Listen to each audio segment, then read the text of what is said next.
நாம் எல்லாரும் இந்த வேளையிலே வாசிப்ப ஒரு வசனத்தை எரேமியா தீர்க்கதரிசன புஸ்தகம் எரேமியா 51:44 முதல் 47 வரை. Jeremiah chapter number 51 verse number 44 to 47. நான் பாபிலோனில் இருக்கிற பேலை தண்டிப்பேன், அது விழுங்கினதை அதன் வாயிலிருந்து கக்கப்படுவேன். ஜாதிகளினி அதனிடத்திற்கு ஓடி வர மாட்டார்கள். பாபிலோன் மதிலும் விழும். என் ஜனங்களே, நீங்கள் அது நடுவிலிருந்து புறப்படுங்கள். கர்த்தருடைய கோபத்தின் உக்கிரத்துக்கு தப்பும்படி அவனவன் தன் ஆத்துமாவை ரட்சித்துக் கொள்ள கடவன். உங்கள் இருதயம் துவளாமலும் தேசத்தில் கேட்கப்படும் செய்தியினால் நீங்கள் பயப்படாமலும் இருங்கள். ஒரு வருஷத்திலே ஒரு செய்தி கேட்கப்பட்டு பின்பு மறு வருஷத்திலே வேறு செய்தி கேட்கப்படும். தேசத்திலே கொடுமை உண்டாகும், ஆளுகிறவன் மேல் ஆளுகிறவன் வருவான். ஆகையால் இதோ, நான் பாபிலோனின் விக்கிரகங்களை தண்டிக்கும் நாட்கள் வரும். அப்பொழுது அதன் தேசம் எல்லாம் கலங்கும், அதில் கொலையுண்கிற யாவரும் அதில் நடுவிலே விழுந்து கிடப்பார்கள். 46வது வசனத்தை நான் மறுபடியும் வாசிக்கிறேன். உங்கள் இருதயம் துவளாமலும் தேசத்தில் கேட்கப்படும் செய்தியினால் நீங்கள் பயப்படாமலும் இருங்கள். ஒரு வருஷத்திலே ஒரு செய்தி கேட்கப்பட்டு பின்பு மறு வருஷத்திலே வேறு செய்தி கேட்கப்படும். தேசத்திலே கொடுமை உண்டாகும், ஆளுகிறவன் மேல் ஆளுகிறவன் வருவான். கர்த்தருடைய வார்த்தை ஆசீர்வதிக்கப்படுவதாக. தலைவணங்கும் கிருபையுள்ள இயேசுவே, இந்த நல்ல வேளைக்காய் நன்றியுள்ள இருதயத்தோடு ஸ்தோத்திரிக்கிறோம். என் வார்த்தையில உண்மையுள்ள தெய்வம் ஐயா, உடைய வார்த்தையினால் உண்டாகிற ஆசீர்வாதத்தை நீர் எங்களுக்கு அளிக்கும்படி கர்த்தருடைய நாமத்தினால நான் கேட்கிறேன். கர்த்தர் எங்களை நீர் பலப்படுத்தும், ஆசீர்வதியும். உடைய கிருபையின் கரத்துக்குள்ளே எங்களை நீர் மூடி மறைத்துக் கொள்ளும். இந்த வேத வசனத்துக்குரிய வியாக்கியானத்தை பரிசுத்த ஆவியானவர் எங்களுக்கு பிட்டு தரும்படி செபிக்கிறேன். இயேசுவின் விலையேற பெற்ற நாமத்தில் வேண்டுதல் செய்கிறேன். ஆமென். உட்காருவோம்.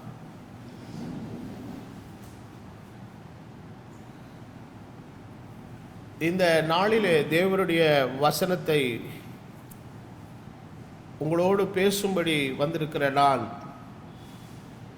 இந்த வசனத்தினுடைய ஆதாரத்தின் மூலமாய் உங்களோடு பேசும்படி ஆவியானவரால் ஏவப்பட்டிருக்கிற காரியம், சபையில் பாபிலோனின் ஆவி, the spirit of Babylon in the church. சபையில் பாபிலோனின் ஆவி.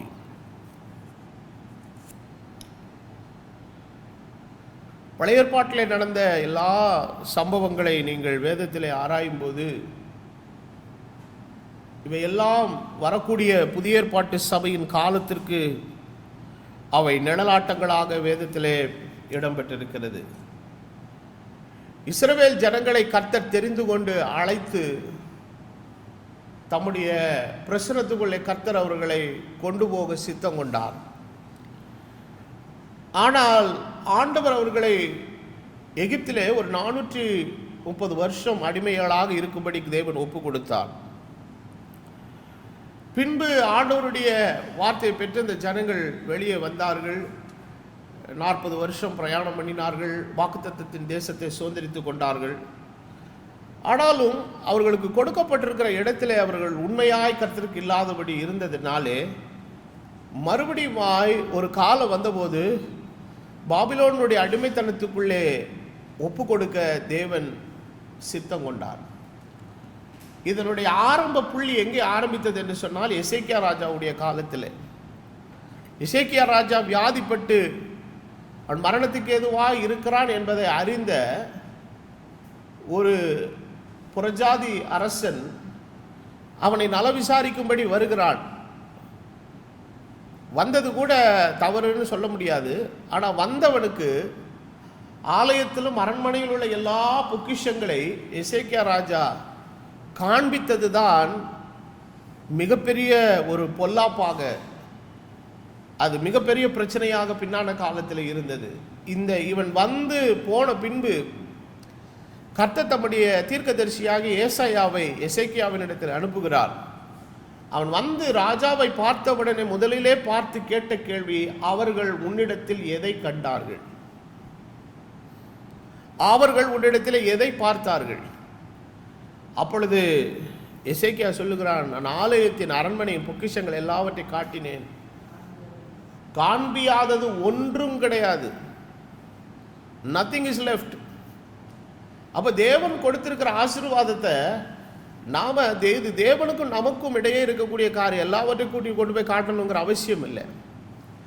ஆனால் இவன் செய்த இந்த மதீனமான ஒரு செயல்பாடு கடைசியில் என்ன ஆண்டவர் சொல்லுகிறார், ஒரு நாள் வரும், எருசலேமில் இருக்கிற அனைத்து ஆசீர்வாதங்களும் பாபிலோனுக்கு அது என்ன செய்யப்படும், கொள்ளையிடப்பட்டு கொண்டு போகப்படும். இந்த தீர்க்க தரிசன வசனமானது பின்னான காலங்களிலே நிறைவேறினது. ஆனால் இந்த நிறைவேறுகிற காலத்தில் வந்த தீர்க்கதரிசிகள் ஒரு சிலர் இருக்கிறாங்க. இது வருகிறதற்கு முன்பதாக இப்படி நடக்க போகிறது என்பதை முன்னறிவித்த தீர்க்கதரிசிகளும் இருக்கிறார்கள். அதில் எரேமியா வந்து பார்த்தீர்களானால், இந்த இஸ்ரவேல் ஜனங்கள் பாபிலோனுக்கு சிறைப்பட்டு போகிற காலத்தில் உண்மையாக அவர்களுக்கு என்ன சம்பவிக்கும், என்ன நடக்கும், எப்படிப்பட்ட ஒரு சூழ்நிலைக்குள்ளே கடந்து போவார்கள் என்கிறதான காரியத்தை கர்த்தருடைய ஆவியானவர் எரேமியாவின் மூலமாக மிக திட்டவட்டமாய் கொடுத்தார்.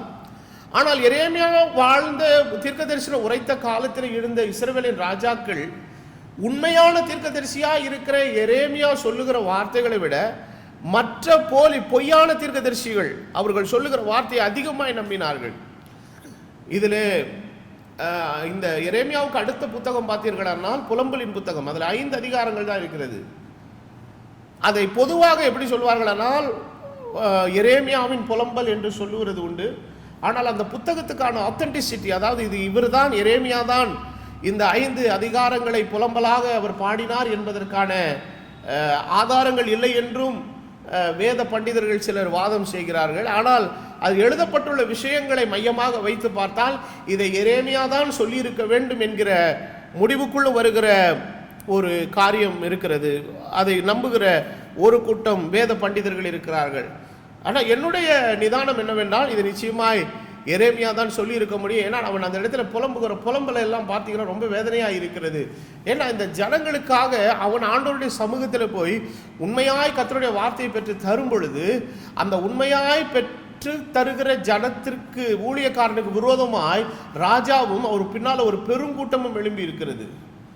காரணம் என்னன்னா, இவங்க ராஜாவும் மற்ற ஜனங்களும் விரும்புகிறதற்கு ஏற்ற விதமாய் இவர்கள் என்ன பண்ணலையா, என்ன சொல்லலை, தீர்க்கதரிசனம் சொல்லல. ரியாலிட்டி என்னன்னா, எரேமியா வந்து என்ன சொல்றாரு, 70 வருஷம் சிறைப்பட்டு போவீர்கள்ங்கிறாரு. ஆனால் இன்னொரு தீர்க்கதரிசி எழும்பி எத்தனை 7 வருஷமா 5 வருஷமா என்னமோ செய்கிறான் சொல்கிறான். ஆனால் அது வந்து அவங்களுக்கு ரொம்ப பிடிச்சிருக்குது. அப்போ ஆண்டவருடைய வசனம் சொல்லுகிறபடி இந்த கடைசி காலத்திலேயும் தேவனுடைய கலப்பில்லாத வசனத்தை உண்மையாய் சொல்லுகிறவர்களை நம்புகிறதை பார்க்கிலும் செவிக்கு இனிமையாய் பேசுகிற மக்களை விரும்புகிற மக்கள் கூட்டம் தான் என்ன செய்துங்க, அதிகமாக இருக்கிறது. இயேசு கிறிஸ்துவனுடைய அற்புதத்தை எல்லாரும் நேசித்தார்கள். இயேசு கிறிஸ்துவனுடைய அவர் செய்த எல்லா மகத்துவமான காரியங்களை குறித்தெல்லாம் ஜனங்க ஆச்சரியப்பட்டாங்க.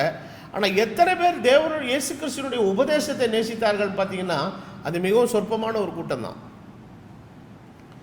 அப்போ ஆண்டவராக இயேசு கிறிஸ்து சொல்லுகிறார், இந்த பிரபஞ்சத்தை உலகத்தினுடைய கிரியைகள் பொல்லாதது என்று நான் சாட்சி கொடுக்கிறபடினாலே இந்த உலகம் என்னை என்ன செய்துன்றாரு, பகைக்குதுங்கிறாரு. அப்போ உள்ளதை உள்ளதென்றும் இல்லதை இல்லதென்று சொல்லும்போது அங்கே இயல்பாகவே அதை ஏற்றுக்கொள்கிறதற்கு மக்களுக்கு என்ன கிடையாதுங்க, விருப்பம் இல்லை. ஆகவே தான் அப்போஸ்தலனாகிய பவுல் சொல்லுகிறார், கடைசி காலத்திலே அவர்கள் ஆரோக்கியமான உபதேசத்தை, எரேமியா போன்ற உண்மையான தீர்க்கதரிசிகள் சொல்லுகிற உண்மையான உபதேசத்தை ஏற்றுக்கொள்ள யாருக்கு என்ன இருக்காதுங்க, விருப்பம் இல்லாதபடி அவரவர்கள் செவித்தினர்களாகி எதுக்கு சாய்ந்துடுவாங்க, கட்டுக்கதைகளுக்கு சாய்ந்து போகும் காலம் வரும். அப்போ 430 வருஷம் எகிப்தில் இருந்த ஜனங்கள் இத்தனை ஆண்டு காலம் பிரயாணம் பண்ணி அவர்கள் வாக்குத்தத்தத்தின் தேசத்துக்கு போன பின்பு ஆண்டவர் இப்பொழுது அவர்களை என்ன பண்ணுகிறார்னா 70 வருஷம் அந்த அடிமைத்தனத்துக்குள்ள தேவன் அவர்களை ஒப்பு கொடுக்க சித்தம் கொண்டார். அப்போ அந்த 70 வருஷத்துல எல்லா யூதர்களும் சிறைப்பட்டு போல ஒரு பெரும் கூட்டம் என்ன செஞ்சிருக்குதுங்க, சிறைப்பட்டு போயிருக்கிறது. But rest of the Jews எங்கே இருக்கிறாங்க? எருசலேம்லே இருக்கிறாங்க. அவ்வப்போது இங்கே என்ன நடக்கிறது என்கிற செய்தி எருசலேமிலிருந்து யாரோ ஒருத்தர் என்ன பண்ணிக்கிட்டே இருக்கிறாங்க, போய் சொல்லிக்கிட்டே இருக்கிறாங்க. நெகேமியாவினுடைய காலத்தில் கூட அலங்கம் இடிக்கப்பட்ட செய்தி எவனோ ஒருத்தன் கொண்டு போய் என்ன பண்ணான், சொன்னான். அப்போ இதுல என்ன ஒரு விஷயம் கேட்டீங்கன்னா, சிறைப்பட்டு போன இஸ்ரவேலரிலே ஒரு கூட்டம் பாபிலோன்ல செட்டில் ஆயிட்டான். அவனுக்கு அங்கே இருக்கக்கூடிய சூழ்நிலை, அங்கே இருக்கக்கூடிய அந்த பிரம்மாண்டம், அங்கே இருக்கக்கூடிய ஒரு மகத்துவமான காட்சிகள் இதெல்லாம் பார்த்தவன சூப்பர்ரா அப்படின்னு செட்டில் ஆயிட்டான். ஆனால் அந்த ஒரு பெருங்கூட்டத்தின் மத்தியிலே உத்தம விசுவாசிகள் கொஞ்சம் பேர் இருந்தாங்க. The true believers. அவர் சுத்த இருதயம் உள்ளவர்களாய், கர்த்தருக்காக தங்களை வேறு பிரிக்கப்பட்டவர்களாய், அவர்கள் தேவனால் அழைக்கப்பட்டவர்கள் மாத்திரமல்ல, தேவனால் தெரிந்து கொள்ளப்பட்டவர்களாய், கர்த்தருக்கென்று தங்களை வேறு பிரிக்கப்பட்டவர்களாய் வாழும்படி ஆண்டவருக்கு ஒப்பு கொடுத்திருந்ததுனாலே என்ன நடக்குதுன்னு கேட்டீங்கன்னா, அவர்கள் பாபிலோனுக்குள்ளே இருந்தாலும் கூட அந்த சுத்த மனசாட்சியை உடையவர்களாக இருக்கிற அந்த பரிசுத்தவான்களை எல்லாம் வேதத்தில் நீங்கள் வாசித்தீர்களானால் பாபிலோனுடைய மாகாணத்திலே ஆண்டவர் அவர்களுக்கு, அந்த ராஜா அவர்களை எங்கே வைத்திருந்தான், ஒரு மேன்மையான இடத்துல வைத்திருந்தான். சாத்ராக்கை குறித்து பார்க்கிறோம், மேஷாக்கை குறித்து பார்க்கிறோம், அபேத்நேகோவை குறித்து பார்க்கிறோம், தானியலை குறித்து பார்க்கிறோம், நெகேமியாவை குறித்து. இவங்க எல்லாருமே ஒரு டாப் போஸ்ட்ல ஒரு ஒரு ஒரு பயங்கர ஒரு டிப்ளமேட்டிக் லெவலில் அவங்க ஒர்க் பண்ணுற ஆட்களாக இருந்தாங்க. பட் இருந்தாலும் அவ்வளோ பெரிய ஒரு ஹை பவர்ஃபுல் போஸ்ட்டில் அவங்க இருந்தாலும் கூட அவங்க அந்த பதவி அவர்கள் சந்தோஷப்படலை. அவருடைய இருதயம் எல்லாம் எதற்காக இயங்கி கொண்டிருந்ததனால், எருசலேமில் இருக்கிற தேவனுடைய ஆலயத்துக்காக, எருசலேமில் இருக்கிற கர்த்தருடைய வார்த்தைக்காக, எருசலேமில் இருக்கிற தேவனுடைய ஜனத்துக்காக நாங்கள் மறுபடியும் எப்போ திரும்பி போவோம், எப்பொழுது தேவனுடைய ஜனத்தோடு நாங்கள் சேருவோம். அப்போது உண்மையான விசுவாசிகளுடைய மனசாட்சி எப்படி இருக்கிறது என்று சொன்னால், அவர்கள் பாபிலோனுடைய அடிமைத்தனத்துக்குள்ளே இருந்தாலும் கூட ஒரு உத்தம விசுவாசிகளின் கூட்டத்தை தேவன் அங்கே என்ன செய்திருக்கிறார், வைத்திருக்கிறார். அப்போ இதை ஒரு ஸ்பிரிச்சுவல் கான்செப்ட்ல நிலையில நம்ம எடுத்து பார்த்தோம் என்று சொன்னால், எகிப்தினுடைய வாழ்க்கை என்பதுதான் நாம் ஏற்கனவே வாழ்ந்த பாவ வாழ்க்கை. அப்போ பாவ வாழ்க்கையில இருந்த நம்முடைய ஜீவியத்தை கர்த்தர் தமது விலையேறப்பட்ட இரத்தத்தினாலே, கிருபையினாலே, தாம் அருளின தம்முடைய நல்ல சுவிசேஷத்தினாலே அந்த எகிப்தினுடைய பாவ வாழ்க்கையிலிருந்து தேவன் நம்மை விடுவித்து நம்மை பரிசுத்தப்படுத்தி நீதிமான்கள் ஆக்கி வைத்திருக்கிறார். ஆனாலும் இப்படிப்பட்ட நிலைமையில ஆரம்பிக்கப்பட்ட ஒரு தேவனுடைய பரிசுத்த சபையானது என்ன செய்தது என்று சொன்னால், ஒரு குறிப்பிட்ட காலம் கடந்த பின்பு அது பாபிலோனுடைய அடிமைத்தனத்துக்குள்ள என்ன செய்தது, போனது போல இன்றைக்கு தேவனுடைய வசனத்துக்கும் நோக்கத்துக்கும் சித்தத்துக்கும் மாறான எல்லாவற்றினுடைய இன்ஃப்ளூயன்ஸ்குள்ள அது போயிடுச்சு. சபை தோற்றுவிக்கப்பட்டு முதல் 320 வருஷம் பெந்தேகோஸ்தே நாளில் சபை ஏற்படுத்தப்பட்டது. சபை அன்றுதான் பிறந்தது. ஆனால் அன்றைய நாளில் இருந்து முதல் 320 வருஷங்கள் சபை நல்ல நிலையில் இருந்தது. ஆனால் 320 வருஷத்துக்கு பின்பதாக கான்ஸ்டன்டைன் என்கிற ஒரு ரோம பேரரசன் அவன் சபைக்குள்ளே வந்தான். அவன் மூலமாய் அநேகர் சபைக்குள்ளே வந்தார்கள். இவ்விதமாகத்தான் ரோமர்களுடைய பாரம்பரியமும் விக்கிரகாராதனையும் சம்பிரதாயங்களும் சபைக்குள்ளே உட்பிரவேசிக்க ஆரம்பித்து சபையில் இருந்த ஒரு கூட்டம் மக்களை அந்த சம்பிரதாயமும் பாரம்பரியமும் விக்கிரகாராதனையும் அருவருப்புகளும் ஜனங்களை கொள்ளையாடி கொண்டு போனது. அது எல்லாம் அவர்களுக்கு நிழலாட்டங்களாய் சம்பவித்தது. முடிவு காலத்தில் இருக்கிற நமக்கு அது நிஜமாக என்ன செய்ததுங்க, சம்பவித்தது. இது எல்லாவற்றையும் நம்ம கம்பேர் பண்ணி பார்க்கணும். அப்போ அந்த 320 வருஷத்துக்கு பின்பதாக அந்த இடத்துல, ஏனென்றால் அப்போஸ்தலனாகிய பவுல் தன்னுடைய அப்போஸ்தல நடவடிக்கைகளின் புஸ்தகத்தில் ஒரு தீர்க்க தரிசனத்தை சொல்லுகிறார். அவர் என்ன சொல்றாருன்னா, நான் போன பின்பு மந்தையை தப்ப விடாத ஓநாய்கள் வரும். அப்போ அவர் எதை குறித்து சொல்றாருன்னா, அந்த ஒரு 3 நூற்றாண்டுகளுக்கு பின்பதாக சபையை ரோமர்கள் தங்கள் ஆதிக்கத்துக்குள்ளே எடுத்துக்கொண்டு பாரம்பரியங்களையும் சம்பிரதாயங்கள் எல்லாவற்றையும் சபைக்குள்ளே உட்புகுத்தி சபையை கலங்கடித்து அவர்கள் ஒரு மோசமான நிலைக்குள்ளே சபையை கொண்டு போகிறார்கள் என்பதை முன்னாலே ஆவியானவர் அறிவிக்கப்பட்டிருந்தார். அந்த ஆரம்ப காலத்திலே வாழ்ந்த பரிசுத்தவான்களுக்கு அவர் என்ன எச்சரிக்கை கொடுத்துட்டு போறார்னா, அப்படி ஓநாய்கள் வந்தாலும் கூட நான் உங்களுக்கு சொன்னதை எப்பொழுது என்ன செய்யுங்க, நினைவு கூறுங்கள். அப்போ இந்த நாட்களிலேயும் இன்றைக்கு தேவன் தாம் ஏற்படுத்தின அந்த பரிசுத்த சபை, அந்த ஒரிஜினல் சபை, ஆதி பெந்தேகோஸ்தே நாட்களில் ஏற்படுத்தப்பட்ட ஒரு நிலையில் இருந்த சபையினுடைய நிலையையும் இன்றைக்கு இருக்கிற சபையினுடைய நிலையும் பார்த்தீங்கன்னா, அன்றைக்கு ஒரே ஒரு சபை இருந்தது, ஒரே ஒரு உபதேசம் இருந்தது, ஒரே ஒரு விசுவாசம் இருந்தது, ஒரே ஒரு வழிகாட்டுதல் இருந்தது, எல்லாருடைய நோக்கமும் சித்தமும் ஒன்று போல இருந்தது. ஆனால் இன்றைக்கு சபைகள் பல பிரிவுகளாக இருக்கிறது, பல கோட்பாடுகளாக பிரிந்திருக்கிறது, பல துண்டுகளாக பிரிந்திருக்கிறது. 400க்கும் மேற்பட்ட ஸ்தாபன அமைப்புகளாகவும் பிரிவுகளாகவும் இன்றைக்கு சபைகள் செயல்பட்டு கொண்டிருக்கிறது. அவரவர்கள் தங்களுக்கென்று ஒரு உபதேசத்தின் கட்டமைப்பை அவர்கள் வைத்துக்கொண்டு, இப்படி இருந்தால்தான் இதுதான் கர்த்தருடைய சித்தத்தின்படி உள்ள கிறிஸ்தவ வாழ்க்கை என்று ஒவ்வொருவரும் வித்தியாசமான வியாக்கியானங்களை கொடுத்து கொண்டிருக்கிறார்கள். ஆனால் இதன் மத்தியிலேயும் சுத்த மனசாட்சி உள்ள ஒரு கூட்டத்தை கர்த்தர் இந்த நாட்களிலே வேறு பிரித்து வெளியே கொண்டு வந்து கொண்டிருக்கிறார். அன்றைக்கு கான்ஸ்டன்டைன் என்கிற ரோம பேரரசன் சபைக்குள்ளே வந்த பின்பு அவன் கான்ஸ்டான்டினோபிளிலே அவன் ஒரு பெரிய நிசியன் கவுன்சிலை அவன் ஏற்படுத்தினான். அந்த நிசியன் கவுன்சிலில் தான் சபையின் கோட்பாடுகள் வரையறுக்கப்பட்டது. அப்போஸ்தலர்கள் தான் சபைக்கு என்ன கொடுத்தாங்க? அஸ்திபாரத்தை கொடுத்தார்கள். அப்போஸ்தலனாகிய பவுல் சொல்லுகிறார், போடப்பட்டிருக்கிற அஸ்திபாரமாக இருக்கிற இயேசு கிறிஸ்துவே அல்லாமல் வேற அஸ்திபாரத்தை ஒருவனும் ஒரு காலம் என்ன செய்ய முடியாது? போட முடியாது. அப்போ சபைக்கு போடப்பட்டிருக்கிற அஸ்திபாரம் கர்த்தராகிய இயேசு கிறிஸ்து. நீங்கள் அப்போஸ்தலர்கள் தீர்க்கதரிசிகள் என்கிற அஸ்திபாரத்தின் மேலே கட்டப்பட்டவர்களாக இருக்கிறீர்கள். அதுக்கு கிறிஸ்துவே என்னவாக இருக்கிறாராம்? மூளைக்கல்லாக இருக்கிறார். இப்படிதான் இந்த ஆரம்ப சபை, ஒரிஜினல் சர்ச் வாஸ் ஃபார்ம்டு. ஆனால் பின்னான காலங்களில் 300 ஆண்டுகளுக்கு பின்பதாக பிசாசு தன்னுடைய ஆதிக்கத்தை சபைக்குள்ளே கொண்டு வந்து இவன் வேற ஒரு அஸ்திபாரத்தை போட்டு அநேக மக்களை தனக்குள்ளாக அவன் இழுத்து கொண்டான். அப்போ அந்த கான்ஸ்டான்டினோபிளிலே அன்னைக்கு ஏற்பட்ட அந்த நிசியன் கவுன்சிலின் மூலமாய் அவர்கள் கொண்டு வந்த பல தீர்மானங்கள் இருக்கிறது. அந்த பல தீர்மானங்களிலே அந்த அந்த போடப்பட்ட தீர்மானங்களை நிறைவேற்றுகிறதற்கு கையெழுத்திடும்படி ஒரு கூட்டம் மக்கள் ஆயத்தமாக இருந்தார்கள். ஆனால் சுத்த மனசாட்சியுடைய ஒரு சிலர் அதற்கு எதிர்த்து நின்றவர்கள். ஆனால் எதிர்த்து நின்ற மக்கள் எல்லாரும் துன்புறுத்தப்பட்டார்கள், கொடுமை செய்யப்பட்டார்கள், அவர்கள் சிறைச்சாலையில் போடப்பட்டார்கள். இன்னும் சொல்ல வேண்டுமானால் அநேகருடைய உயிர் பலியாக எடுத்துக்கொள்ளப்பட்டது. அநேகர் ரத்தம் சிந்தினார்கள். எதற்காக ரத்தம் சிந்தினார்கள்? என சத்தியம் காக்கப்படுவதற்காக. அப்போ இந்த ரோமனுடைய ஆதிக்கத்துக்குள்ளே போனதுக்கு அப்புறம் 1200 வருஷம் 1200 வருஷம் சபையானது இருண்ட காலங்களுக்குள்ளே போனது. அந்த இருண்ட காலங்களுக்குள்ளே போன காலகட்டங்களை குறித்து நீங்கள் வெளிப்படுத்தல் விசேஷத்தினுடைய 2வது 3வது அதிகாரத்திலே நீங்கள் படித்தீர்களானால் முதல் எபேசு சிமர்னா அங்கே 2 சபையினுடைய காலங்கள் அது கிட்டத்தட்ட ஏறத்தாழ 320 வருஷத்துக்குள்ளே முடிஞ்சிருச்சு. அந்த எபேசு சிமர்னா காலம் வரைக்கும் கொஞ்சம் கரெக்டாக போயிட்டு இருந்தது. அதுக்கு பிறகு பெர்கமு, தியத்திரா, சர்தை ஆகிய இந்த 3 சபைகளினுடைய காலங்களை குறித்து நீங்கள் வேதத்தில் நீங்கள் படித்து பார்த்தீர்களானால் இந்த 3 சபையின் காலத்தில் தான் வித்தியாசமான போதனைகள், நிக்கோலாய் மதஸ்தருடைய போதனை, பாலாக் என்பவனுக்கு போதனை செய்த பீலையாமினுடைய போதனை, 20வது வசனம் 2வது அதிகாரம் 20வது வசனத்தில் வாசிக்கிறோம், யோசபேலுடைய போதனை, நிக்கோலாய் மதஸ்தருடைய போதனை,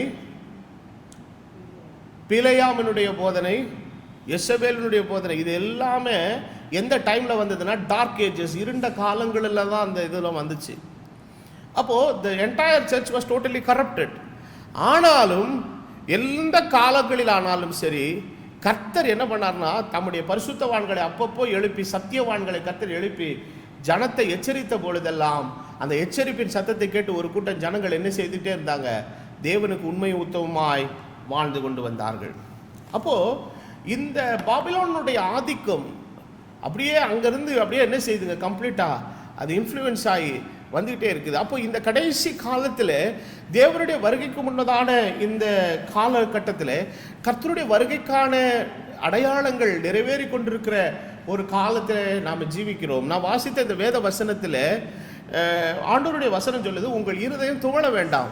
இதே தான் இயேசு கிறிஸ்து சொன்னார், உங்கள் இருதயம் என்ன செய்யாதிருப்பதாக, கலங்காதிருப்பதாக. தேசத்தில் கேட்கப்படும் செய்தியை கேட்டு நீங்கள் என்ன செய்யாமல் இருங்க, பயப்படாமல் இருங்க. ஒரு வருஷத்தில் ஒரு செய்தி கேட்கப்படும், மறு வருஷத்தில் இன்னொரு செய்தி கேட்கப்படும். இப்போ நடுவில் நடந்து பார்த்தீங்கன்னா ஒவ்வொரு வருஷமும் புது புது வைரஸ் வந்துகிட்டே இருக்கு. சார்க்குன்னு ஒரு வைரஸ் வந்தது, அப்புறம் எபோலான்னு ஒரு வைரஸ் வந்தது, அப்புறம் ஸ்வைன் ஃப்ளூன்னு ஒரு இது வந்தது, அப்புறம் பேர்ட் ஃப்ளூன்னு ஒரு ஜுரம் வந்தது. இப்போ இந்த வருஷம் கொரோனா வந்திருக்குது. 2021 என்ன வரும்னு யாருக்கும் தெரியாது. அப்போ ஒரு வருஷத்தில் ஒரு செய்தி சொல்லப்படும். ஒன்றும் இல்லை, இப்போ பாருங்கள், இப்போ கொஞ்சம் சீக்கிரமாகி இப்போ இந்த டிசம்பருக்குள்ளே வேக்சினேஷன் கண்டுபிடிச்சிருவான். கண்டுபிடிச்சி ஊசி போட்டுக்கிட்டு இருக்கிறதுக்குள்ளே அடுத்த வருஷத்தில் இன்னொன்று வந்துடும். இது யாருமே ஒன்றுமே என்ன பண்ண முடியாதுங்க, ஸ்டாப் பண்ணவே முடியாது. காரணம், தேசத்தில் ஒரு வருஷம் ஒரு செய்தி சொல்லப்படும், இன்னொரு வருஷம் இன்னொரு செய்தி சொல்லப்படும். தேசத்தில் என்ன உண்டாகுமா, கொடுமை உண்டாகும். ஏன் உண்டாகுதுன்னா, ஆளுகிறவன் சீக்கிரமாய் வருகிறான். அப்போ இவையெல்லாம் தேவனுடைய வார்த்தைகள் அனைத்தும் தீர்க்க தரிசனங்களாக என்ன செய்யப்பட்டிருக்கிறதுங்க, எழுதப்பட்டிருக்கிறது. அப்போ இந்த நாட்களில் தேவனுடைய பிள்ளைகளாக இருக்கிற நாம் இன்றைக்கு நாம் விழிப்படைகிறவர்களாக இருக்க வேண்டும். அப்போ இந்த வசனத்தில் நாம் இந்த செய்திக்கு ஆதாரமாக வாசித்த இந்த வேத வசனத்தில் நாம் பார்க்கும்போது கர்த்தர் சொல்லுகிறார், நான் பாபிலோனை சீக்கிரமாக என்ன செய்ய போகிறேன், தண்டிக்கிற ஒரு காலங்கள் என்ன செய்யுதுன்றாரு, வருது அப்படிங்கிறாரு. அடுத்து இன்னொரு வசனத்தை வாசித்துட்டு நான் மேற்கொண்டு உங்களுக்கு செய்தியினுடைய வியாக்கியானத்துக்குள்ளே கொண்டு போக விரும்புகிறேன். எரேமியாவினுடைய 51வது அதிகாரத்திலேயே நான் வாசித்த செய்திக்கு ஆதாரமாக வாசித்த அதே அதிகாரத்திலேயே 5வது வசனத்திலிருந்து நாம் படிக்கும்போது, அவர்கள் தேசம் இஸ்ரவேலின் பரிசுத்தருக்கு விரோதமாக செய்த அக்கிரமத்தினால் நிறைந்திருந்தும் யூதா தன் தேவனாலும் இஸ்ரவேலின் சேனைகளின் கர்த்தரால் என்ன செய்யப்படவில்லை, கைவிடப்படவில்லை. நீங்கள் பாபிலோனின் அக்கிரமத்தில் சங்காரமாகாதபடிக்கு அது நடுவில் இருந்து ஓடி. இப்ப பாருங்க, பாபிலோனுடைய ஆதிக்கம் உள்ளே வந்து அது தேசத்தை கரைப்படுத்தும் போது கர்த்தர் ஜனத்துக்கு என்ன செய்தி கொடுக்கிறாரு, தேசத்தில் கொடுமை உண்டாகும், தேசத்தில் ஒரு செய்திக்கு மேலே செய்தி வந்துகிட்டு இருக்கோம். ஆனால் என் ஜனமாக இருக்கிற இஸ்ரவேலே, நீ கேள், என்ன கேளுன்னா, நீ இந்த மக்களுடைய சங்காரத்துக்குள்ளே நீ சாகாதபடிக்கு அவர்கள் நடுவிலிருந்து ஓடி அவரவர் தங்கள் ஆத்துமாவை என்ன செய்து கொள்ளுங்கள், தப்புவித்துக் கொள்ளுங்கள். இது கர்த்தர் அவனிடத்தில் பழி வாங்குகிற காலமாக இருக்கிறது. அவர் அதற்கு என்ன செய்வார், பதில் செலுத்துவார். பாபிலோன் கர்த்தருடைய கையில் இருக்கிற பொற்பாத்திரம், அது பூமி அனைத்தையும் என்ன செய்தது, வெறிக்க பண்ணினது. அதன் மதுவை என்ன செய்தார்கள், ஜாதிகள் என்ன செய்தார்கள், குடித்தார்கள். ஆகையால் ஜாதிகள் என்ன செய்தார்கள், அப்போ அது மதுவை குடித்தார்கள். அது என்ன அர்த்தம்னா, த இன்ஃப்ளூயன்ஸ் ஆஃப் பாபிலன். அது முதல்ல ராஜாக்களை மயக்குச்சு, தேசங்களை மயக்குச்சு.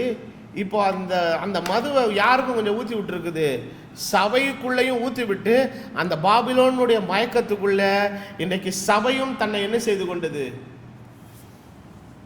ஆனால் மதுவை கொடுக்கும்போது குடிக்க மாட்டேன்னு ரெஃப்யூஸ் பண்ணது யாரு, தேவனால் தெரிந்து கொள்ளப்பட்ட ஜனம். ராஜ போஜனத்தினாலே தங்களை என்ன செய்ய மாட்டோம், தீட்டுப்படுத்தி கொள்ள மாட்டோம். அப்போ பாபிலோன் தன்னுடைய ஆதிக்கத்தை வைத்து இன்றைக்கு தேசங்களையும் ராஜாக்களையும் எதையும் தாண்டி இன்றைக்கு தேவனுடைய சபைக்கும் உள்ளேயும் தன்னுடைய மதுவை கொடுத்து தேவனுடைய சித்தத்துக்கு விரோதமாய் அதை புத்தி மயங்கி மதிமயங்க செய்து வைத்திருக்கிறது. அதனால தான் ஆண்டவர் சபையினுடைய நிலைமை குறித்து சொல்லும்போது சொல்லுகிறார், நீ அனலுமின்றி குளிருமின்றி இருக்கிறாய். நீ என்ன நிலைமையில் இருக்கிறங்கிறது உனக்கு என்ன செய்யலை, தெரியலங்கிறாது. காரணம், அந்த உள்ள இருக்கிற அந்த கிக்கில் அது அப்படி இருக்குது. அப்போ இந்த சூழ்நிலையின் மத்தியிலே உணர்வுள்ள ஒரு பரிசுத்தவான்களுடைய கூட்டங்கள், அவர்கள் தேவனுக்காக பிரித்தெடுக்கப்பட்டவர்களாக இருக்கிறார்கள். அப்போ ஆண்டவருடைய பரிசுத்தவான்களாக இருக்கிற நாம் இந்த பாபிலோனுடைய அடிமைத்தனத்திலிருந்து, பாபிலோனுடைய சிறையிருப்புக்குள்ளே இருக்கிற நாம் அதை விட்டு நம்ம என்ன செய்யணுங்க, முதல்ல இன்றைக்கு வெளியே வரணும். அப்போ இன்றைக்கு பாபிலோனுங்கிற சிறையிருப்பு என்பது இன்றைக்கி சபைக்குள்ளே எப்படி இருக்கிறது, இன்றைக்கி தேசங்களுக்குள்ளே எப்படி இருக்குதுங்கிறதெல்லாம் நம்ம பார்க்கலாம். அப்போ இந்த பாபிலோன் அப்படிங்கிற அந்த வார்த்தையானது எதனுடைய ரெப்ரசன்டேஷனாக இருக்கிறது என்று சொன்னால், இது முற்றிலுமாக ரோமை தான் அது என்ன செய்துங்க, குறிக்கிறது. இதை நான் இணையதளத்தில் ஆராய்ந்து படித்த போது என்ன சொல்லுகிறார்கள் என்று சொன்னால், the Babylon is the cryptic name for Rome. ரோமாபுரிக்கென்று வைத்திருக்கிற, கிரிப்டிக் என்று சொன்னால் ஒரு மறைவு, ஒளிவு மறைவாக இருக்கிற ஒரு ஒரு சீக்ரெட் நேம் கூட சொல்லலாம். நான் இன்னும் மேற்கொண்டு வாசிக்கிறேன்.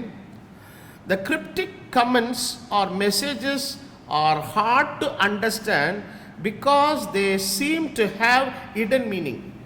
இந்த கிரிப்டிக் என்பது எப்படின்னு கேட்டிங்கன்னா, ஒரு விஷயம் மறைபொருளாக இருக்கும், அதுக்குள்ளே ஒரு சீக்ரெட் மறைஞ்சிருக்கும், அது கண்டுபிடிக்கிறது கொஞ்சம் கஷ்டமாக இருக்கும். Of the cryptic is the form of the late Latin crypticus from the Greek cryptikos, from the Greek word meaning என்னன்னு பார்த்தீங்கன்னா ஹிடன், மறைந்திருக்கிறதல். இந்த கிரிப்டிகோஸ்ங்கிற வார்த்தை எப்படி வந்துச்சுன்னு கேட்டிங்கன்னா, அந்த காலத்தில் இந்த ட்ரெடிஷ்னல் சர்ச்சஸ் பெரிய பெரிய இதிலெல்லாம் பார்த்தீங்கன்னா அண்டர் கிரவுண்டு ஒன்று இருக்கும். அந்த அண்டர் கிரவுண்டுக்குள்ளே போனீங்கன்னா என்ன இருக்குன்னா கல்லறைகள் இருக்கும். அங்கே மறிக்கக்கூடிய குருவானவர்கள், பெரிய பெரிய பிஷப்புகள் எல்லாம் எங்கே தான் அடக்கம் பண்ணுவாங்க? அந்த பேஸ்மெண்ட்டுக்கு கீழே தான் அடக்கம் பண்ணுவாங்க. ஸோ அது இதை எப்படி கூட எடுத்துருக்குறாங்கன்னு கேட்டிங்கன்னா, இது இந்த க்ரீக்கில் சொல்லப்பட்ட அந்த கிரிப்டோஸ் என்கிற அந்த வார்த்தையிலிருந்து தான் என்னன்னா, it is referring to the room under the church in which the dead people are buried. சபைக்கு கீழே, அந்த சர்ச்சினுடைய கட்டடத்துக்கு கீழே ஒரு அண்டர் கிரவுண்ட் மாதிரி இருக்கும். அதுக்குள்ளே போனீங்கன்னா ஒரு பெரிய ரூம் இருக்கும். அதுக்குள்ளே தான் அந்த டெட் பாடிஸ் என்ன செஞ்சுருப்பாங்க, அடக்கம் பண்ணி அதில் கல்லறைகள்லாம் இருக்கும். இன்றைக்கி கூட பெரிய ட்ரெடிஷ்னல் சர்ச்சஸ் எல்லாம் நீங்கள் போய் யூரோப்லலாம் போய் பார்த்தீங்கன்னா அது இன்னும் அந்த இதெல்லாம், அந்த சிஸ்டம்ஸ்லாம் அதில் இன்னும் வச்சுருக்குறாங்க. சரி, அப்போ பாபிலோனுடைய அந்த இன்ஃப்ளூயன்ஸ் இன்றைக்கி சபைகளுக்குள்ளே வந்து ஜனங்களை அது அப்படியே இது பண்ணிடுது. இது எங்கேருந்து வந்துச்சு, வேர் இட் கேம் ஃப்ரம் அப்படின்னு பார்த்தீங்கன்னா, இது ஆதியாகமம் 11 ஸ்டார்ட் ஆச்சு. அப்போ பாபேல் என்கிறதுலிருந்து தான் இந்த பேபிலோன் அப்படிங்கிற வார்த்தை என்ன செய்தது, வந்தது. அந்த அப்போ அந்த பேபேல் அப்படிங்கிற அந்த வார்த்தைக்கு, அந்த பாபேல் என்கிற சொல்லுக்கு என்ன பொருள்னா, கேட் டு ஹெவன். என்னதான், பரலோகத்துக்கு போகிறதுக்கு என்னதான், அதுதான் வாசல். அப்போது பரலோகத்துக்கு போகிறதுக்கு வாசலை யார் உண்டு பண்ணுறது? இப்போ அதுதான் பிரச்சனை. அப்போது அந்த பாபிலோனுடைய ஸ்பிரிட்டு தான் இன்றைக்கி அப்படியே அந்த பேபிலோனாக இன்றைக்கி தேசங்களுக்குள்ளும் சபைகளுக்குள்ளும் அது எல்லா விதத்திலையும் அது நிரம்பி இன்றைக்கு அது என்ன செய்துங்க, காணப்படுகிறது. அப்போது இன்றைக்கு வேதத்தில் நான் உங்களுக்கு ஏற்கனவே சொன்னபடி பாபிலோன் என்பது தான் ரோமை தான் ரெஃபர் பண்ணுதுங்கிறதுக்கு ஒரு சில வசனத்தை நான் உங்களுக்கு ஆதாரமாக சொல்கிறேன். 1 பேதுரு 5ஆம் அதிகாரம் 13ஆவது வசனத்தை நீங்கள் வாசித்தீர்களானால் அதில் வசனம் சொல்லுது, உங்களுடனே கூட தெரிந்து கொள்ளப்பட்டிருக்கிற பாபிலோனில் உள்ள சபையையும் என் குமாரனாகிய மார்க்கும் உங்களுக்கு வாழ்த்துதல் என்ன செய்கிறானா சொல்லுகிறான். அப்போ பாபிலோன் உள்ள சபை என்கிறத அவர் என்னத்தை ரெஃபர் பண்ணுறான்னு பார்த்தீங்கன்னா, அது ரோமில் இருந்த சபை. அப்போது எரேமியா சொல்கிற வார்த்தையின்படி அந்த பாபிலோனுடைய மதுவை பூமியின் ராஜாக்கள் எல்லாரும் என்ன பண்ணாங்களாம், குடித்தாங்களாம். அப்போ அதனுடைய இன்ஃப்ளூயன்ஸை, அதனுடைய மதுவை யாரெல்லாம் எடுத்துக்கொள்கிறாங்களோ அவங்களுக்கெல்லாம் பாபிலோன் யார், நல்ல சிநேகிதன். ஆனால் யாரெல்லாம் எதிர்த்து நிற்கிறாங்களோ அவங்களுடைய இரத்தத்தின் மேலே அவன் வெறி கொண்டிருக்கிறான் என்பதையும் வேதம் தெளிவாய் சொல்லுகிறது. எரேமியா சொன்ன அதே வசனத்தை, அதே காரியத்தை அப்போஸ்தலனாகிய யோவானுக்கு கர்த்தருடைய ஆவியானவர் பத்ம தீவிரத்தில் வெளிப்படுத்தும் போது மறுபடியும் ரீகால் பண்ணி சொல்லுகிறார். வாசிப்போம். வெளிப்படுத்தின விசேஷம் 17ஆவது அதிகாரம் 5ஆவது வசனம் 6ஆவது வசனம். இந்த வசனத்தை வாசிக்கும் போது வசனம் என்ன சொல்லுகிறது, இந்த ரகசியம், அதான் கிரிப்டிக். ரகசியம் என்று சொன்னால், இது கிரிப்டிக் என்று சொன்னால் என்ன சொன்ன, அது உள்ளே மறைந்திருக்கிறது, அது வெளியில் என்ன செய்யாதுங்க, தெரியாது. மேலும் ரகசியம், வெளிப்படுத்தல் 17:5, மகா பாபிலோன் வேசிகளுக்கும் பூமியில் உள்ள அருவருப்புகளுக்கும் தாய். இப்போ இதெல்லாம் எப்படி வந்துச்சுன்னு பார்த்தீங்கன்னா, இதெல்லாம் அந்த ரூட்ல இருந்து தான் என்ன செஞ்சதுங்க, வந்தது. அதுதான் சோர்ஸு. அருவருப்புகளுக்கு தாய் என்னும் நாமம் அவள் நெற்றியில் இருந்தது. அப்போ ஒரு பாபிலோனை ஒரு லேடியாக, ஒரு உமனாக வேதம் என்ன செய்துங்க, டிஸ்கிரைப் பண்ணி பேசுது. அப்படின்னா என்ன அர்த்தம், எல்லாரும் அவளுடைய இன்ஃப்ளூயன்ஸ்குள்ள ஆனார்கள் என்கிறதை குறித்து சொல்லும்போது சொன்னால், அவர்கள் எல்லாரும் பாபிலோனோடு கூட வேசித்தனம் பண்ணினார்கள். அப்போது அப்போஸ்தலனாகிய பவுல் சபையை குறித்து எழுதும்போது ரொம்ப தெளிவாக சொல்லுகிறார், உங்களை கற்புள்ள கன்னிகையாக கிறிஸ்து என்னும் ஒரே புருஷனுக்கு ஒப்பு கொடுத்திருக்கிறபடியால். So we are already engaged. அப்போ நம்ம ஆட்டுக்குட்டியானுடைய கல்யாணம் இனிதான் என்ன செய்ய போகுதுங்க, வரப்போகுது.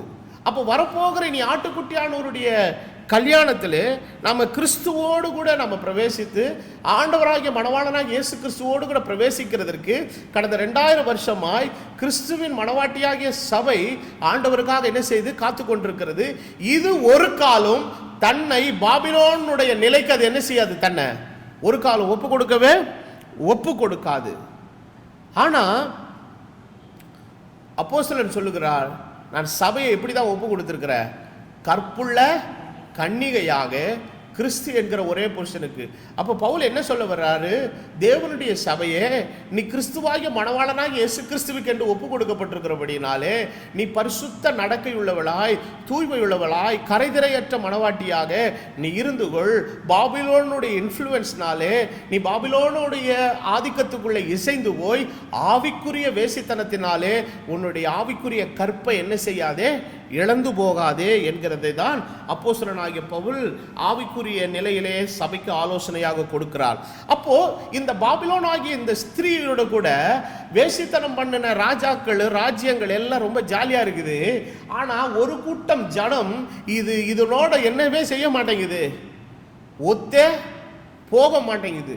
அது திடீர்னு அந்த பாபிலோன் என்ன பண்ணுதுன்னா ஒரு சிலையை வச்சுட்டு கும்பிடுன்னு சொல்லுது. எபிரேய வாலிபர்கள் எப்படி நிற்கிறாங்க, ஸ்ட்ரெயிட்டா நிற்கிறாங்க. சொல்றான், உங்களை எதில் தூக்கி போட்டுருவேன், அக்னி சூளையில் கூப்பிட்டு வச்சு கேள்வி கேட்குறான். தவர் கேட்கும் போது அவன் சொன்னான், இதை குறித்து உனக்கு உத்தரவு சொல்லணுங்கிற அவசியமே எனக்கு கிடையாது. இயேசு கிறிஸ்து கூட அதை தான் சொன்னார். உங்களை அன்னைக்கு அந்த நாளில் பிடிச்சிட்டு போய் என் நாமத்து நிமித்தம் உங்களை என்ன பண்ணுவோம் ஏது பண்ணுவோன்னு விசாரணைலாம் பண்ணுறதுக்காக கூப்பிட்டு போவேன்னா, என்ன பேசுவோம் ஏது பேசுவோம்லாம் நீ யோசிச்சுட்டே போவாத. ஆனால் பரிசுத்த ஆவியானவர் உங்களிலிருந்து என்ன செய்வார், அதாவது ஆண்டவருடைய வேத வசனங்கள் பேசுகிறவர் நீங்கள் அல்ல. இந்த வசனத்தை நிறைய பிரசங்கியாருங்க பிரசங்க மேடையில் சொல்லுவாங்க, பேசுகிறது நீங்கள் அல்ல பிதாவின் ஆவியானவர். முதல்ல அந்த வசனம் இங்கே பிரசங்க மேடையில் சொல்கிறதுக்காக சொல்லப்பட்டதே கிடையாது. எங்கேயாவது பிடிச்சிட்டு போய் விற்கும்போது முதல்ல இந்த வசனத்தை ஒழுங்காக படிச்சிருந்தாங்கனாலே இன்றைக்கி இந்த ஊழியர்கள் சங்கம் அமைக்கிறது, ஊழியர்கள் எல்லாம் வச்சுக்கிட்டு யாராவது பொலிட்டீஷியனை போய் காலை பிடிச்சி தொங்கிட்டு இருக்கிறது, இந்த மாதிரி வேலைகள் எல்லாம் அவங்க முதல்ல என்ன பண்ண மாட்டாங்க, சேப்படா பிடிச்சிட்டு போவா, நான் என்ன பேசுகிறேன் ஏது பேசணுங்கிறது ஆவியானவர் அங்கே என்ன செய்வார். அப்போ நான் உள்ளே போகும்பொழுது என்னோடு கூட ஒரு பரிசுத்த தேவதூதர்களுடைய கூட்டம் உள்ளே நுழையும் போது ஆவியானவர் முற்றிலும் அந்த இடத்த என்ன செய்வார், தம்முடைய கட்டுப்பாட்டுக்குள்ளே எடுத்துக்கொள்வார். அப்போது தேவனுடைய கிருபை நம்மளோடு கூட என்ன செய்துங்க இருக்குது. அப்போ இந்த பாபிலோனுடைய இன்ஃப்ளூயன்ஸுக்குள்ளே ஒப்பு கொடுக்கப்படாத ஒரு கூட்டம் இருக்குது. இதன் மேலே என்ன நடக்குதுன்னு கேட்டீங்கன்னா, வெளிப்படுத்தல் 17:6 வசனம் சொல்லுகிறது, அந்த ஸ்திரீ யார், அந்த ஸ்திரீ பாபிலோன் ஆகிய அந்த ஸ்திரீ பரிசுத்தவான்களினுடைய இரத்தத்தில், இதுக்கு எது மேல ஆசை, she likes the blood of the saints. ரத்த வெறி பிடிச்சது. எனக்கு தெரிஞ்ச ஒரு சகோதரன், அவர் ரொம்ப இந்த இதில் இருந்தார், இந்த கூலிப்படை கும்பல்ல இருந்து ரட்சிக்கப்பட்ட ஒரு மனுஷன் ரொம்ப வருஷத்துக்கு முன்னால். அவர் ஒரு சாட்சி சொல்லும்போது சொல்லுவார், டெய்லி எனக்கு ரத்தத்தை பார்க்கலாம் என்ன வராதுன்னு, தூக்கம் வராது. அந்த கூலிப்படையில் அவர் இருக்கும்போது எவனாவது அடித்து கையை உடைக்கிறது, காலை உடைக்கிறது, பண்டையை உடைக்கிறது, எவனாவது ரத்தம் சுட்டுறதை அவர் கண்ணால் என்ன செய்யணும், பார்க்கணும். அவருக்கு அந்த மாதிரி ஒரு வெறி உள்ளே இருந்தது. அந்த பிசாசுடைய வெறி, அடுத்தவனை அட்டாக் பண்ணணும், அடுத்தவனை தாக்கணும், அடுத்தவனை ரத்தம் சிந்த வைக்கணும். அப்போ இந்த பாபிலோனுடைய இன்ஃப்ளூயன்ஸ் என்னன்னா, அதனுடைய தாகம் பசி எல்லாம் என்னன்னு கேட்டிங்கன்னா, பரிசுத்தவான்களுடைய இரத்தத்திலும் இயேசு கிறிஸ்துடைய சாட்சிகளின் இரத்தத்தில் மேலே என்ன செய்யுதுமா, வெறி கொண்டு இருக்குது. இயேசு கிறிஸ்துவுடைய சாட்சிகள், the witness of Jesus Christ யாரெல்லாம் இருக்கிறாங்களோ, பரிசுத்தவான்களுடைய இரத்தம் எங்கெல்லாம் இருக்குதோ இது மேலெல்லாம் இதுக்கு என்ன உண்டு, ஆசை இருக்குது, வெறி கொண்டு இருக்குது. அவளை கண்டு நான் மிகவும் ஆச்சரியப்பட்டேன். அப்போ கடந்த 2000 வருஷமாக இந்த பாபிலோனுடைய ஆதிக்கத்துக்குள்ளே சபை இருந்த பொழுதெல்லாம் இந்த வெறி கொண்டிருந்த அந்த பாபிலோனுடைய ஆவி என்ன பண்ணுச்சுன்னா உண்மை கிறிஸ்தவர்களை, அப்போ இது வெறி கொண்டிருக்கிற இந்த பாபிலோன் எப்படி இருக்குன்னு கேட்டீங்கன்னா, அது ஒரு தனி வித்தியாசமான இதில் இருக்காது. அதுவும் ஆண்டவருடைய பெயருக்குள் அடையாளத்துக்குள்ளதான் அது என்ன செய்யுங்க இருக்கும். அப்ப இருந்துகிட்டே அது வேலை செஞ்சுக்கிட்டே இருக்கும். அப்போ இன்றைக்கு நம்ம வேதத்தில் நம்ம வாசிக்கிறபடி அது பாபிலோனுடைய அடிமைத்தனத்துக்குள்ளே அது பயங்கர வெறி கொண்டிருக்கிற ஒரு விஷயமாக அது என்ன செய்யுதுங்க காணப்படுகிறது.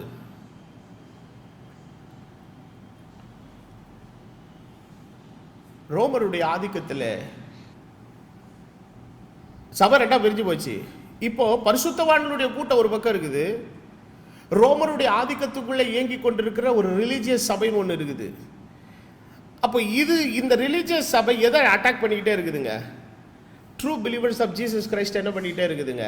அப்போ அந்த நிசியன் கவுன்சிலில் அவர்கள் கொண்டு வருகிற தீர்மானங்களை இவர்கள் ஏற்க மறுத்ததுனாலே அன்றிலிருந்து இந்த ஆவி அவர்களுக்கு விரோதமாக என்ன பண்ணிக்கிட்டே இருக்குதுங்க, கிரியை செய்து ரத்தம் சிந்தி கொண்டே இருக்கிறது. அப்போ இந்த கடைசி காலத்திலேயும் கூட தேவனுடைய வசனத்துக்கு விரோதமாக அந்த இருண்ட காலங்கள் என்கிற நிலைக்குள்ளே கடந்து போன போது, சபையானது கடந்து போன போது, கர்த்தர் அந்தந்த காலங்களிலே ஆண்டவர் ஒரு சில பரிசுத்தவான்களுக்கு தமது வார்த்தையின் வெளிச்சத்தை கொடுத்த போது எவ்வளவு கொடுமைகளை செய்தது. இந்த பாபிலோனாகிய ஸ்திரீயானவள் கிறிஸ்தவ சபை என்கிற மத அடையாளத்துக்குள்ள இருந்து கொண்டு உண்மையான கிறிஸ்தவத்துக்கு விரோதமாய் தன்னுடைய தாக்கத்தை என்ன பண்ணிக்கிட்டே இருந்தா, அட்டாக்க பண்ணிட்டு, இவங்க இதுக்கெல்லாம் அட்டாக் பண்றதுக்கு ஆட்கள் வேற வெளியில இருந்துலாம் உள்ள வரல, இங்கேயே தான் இருந்தாங்க. So the false church is attacking the true church. ஆண்டவர் சொன்னார், நான் என்னுடைய சபை என்ன செய்வேன்னாரு, கட்டுவேன்னாரு. அப்போ தேவன் கட்டி எழுப்புகிறதான அந்த மெய்யான சபைக்கு விரோதமாய் இந்த சபை எழுப்பி என்ன பண்ணிக்கிட்டே இருக்குதுங்க, கிரியை செய்து கொண்டே இருக்கிறது.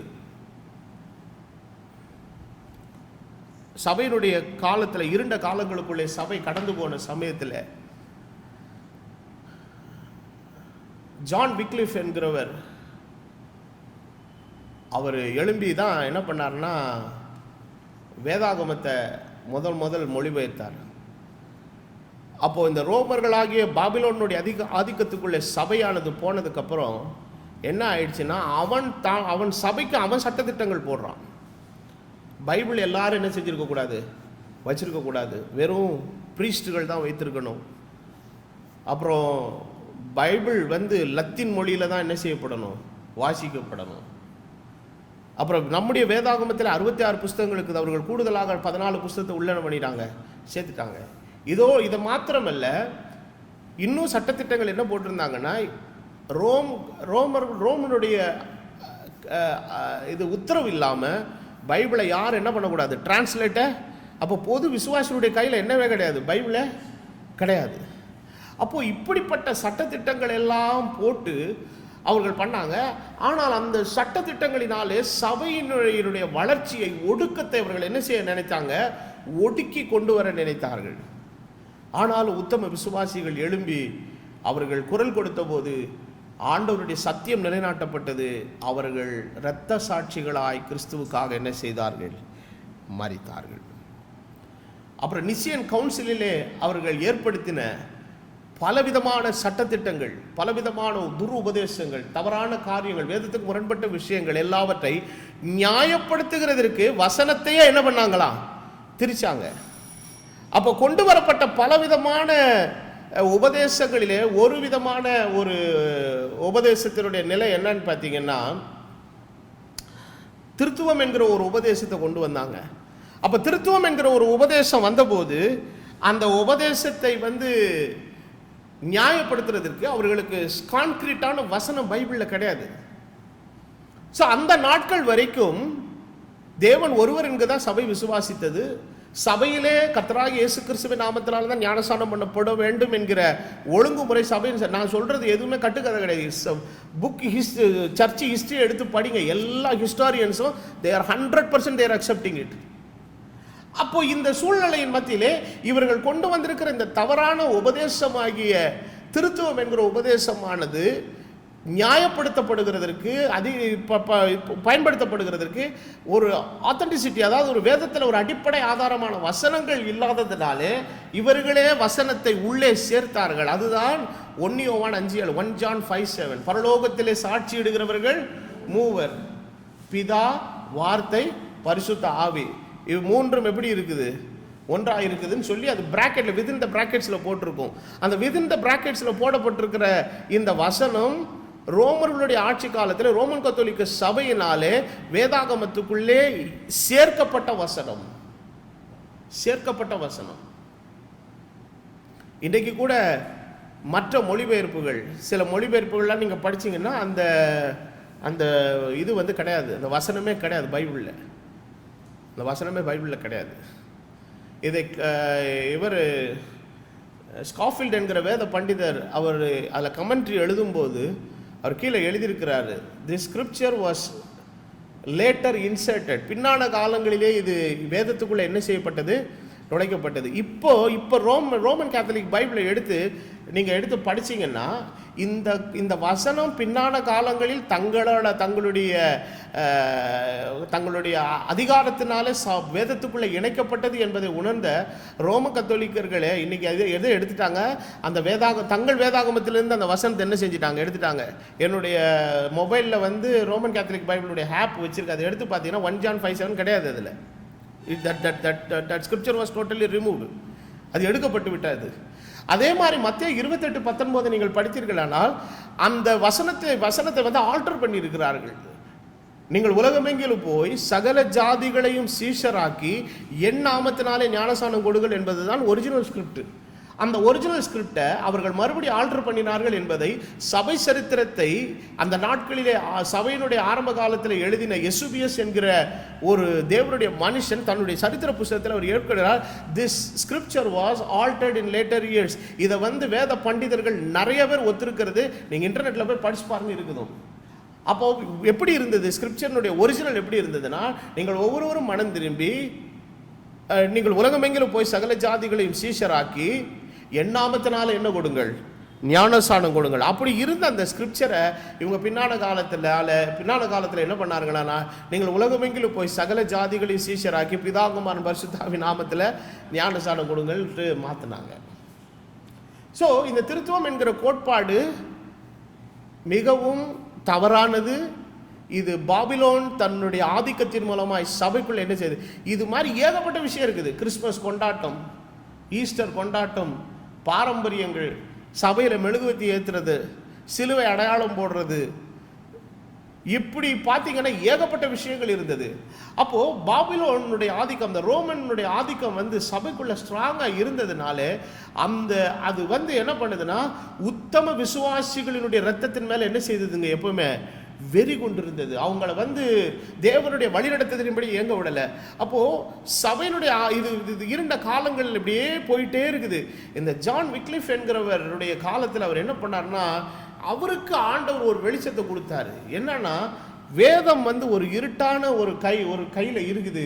தேவனுடைய வசனத்தின் வெளிச்சம் மக்களுடைய கைகளில் போய் கிடைக்கல அப்படின்னு சொல்லி அவர் வேதனைப்பட்டு என்ன பண்ணுறாரு கேட்டிங்கன்னா, அவர் தான் முதல்ல பைபிளை வந்து சீக்கிரட்டாக டிரான்ஸ்லேட் பண்ணுறாரு. இது வந்து ரோம அரசாங்கத்தினுடைய சட்டத்துக்கு விரோதமானது. ரோம அரசாங்க சட்டத்துக்கு விரோதமானது. அப்போ பாருங்க, இன்னைக்கு நம்ம கையில் பைபிள் கிடைக்கிறதுக்கு எவ்வளவு, இன்னைக்கு உலக நாடுகள் எல்லாம் பற்றிலாம் பேசும்போது அதெல்லாம் கிறிஸ்தவ நாடுகள். அந்த கிறிஸ்தவ நாடுகள் தான் பெரிய அயோக்கியன்களே அவனுங்க தான்.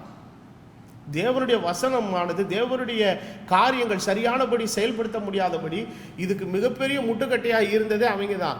இன்றைக்கி கிறிஸ்தவம் அல்லாத வேறே நாடுகள், ஒரு இஸ்லாமிய நாடாக இருக்கலாம், அது வேறு ஏதாவது மதத்தை தழுவக்கூடிய நாடாக இருந்து கிறிஸ்தவத்துக்கு ஒரு விரோதமாக ஒரு பிரச்சனை, ஒரு நெருக்கம் ஏற்படுதுன்னா அவங்கெல்லாம் அதை அறியாமல் செய்கிறது.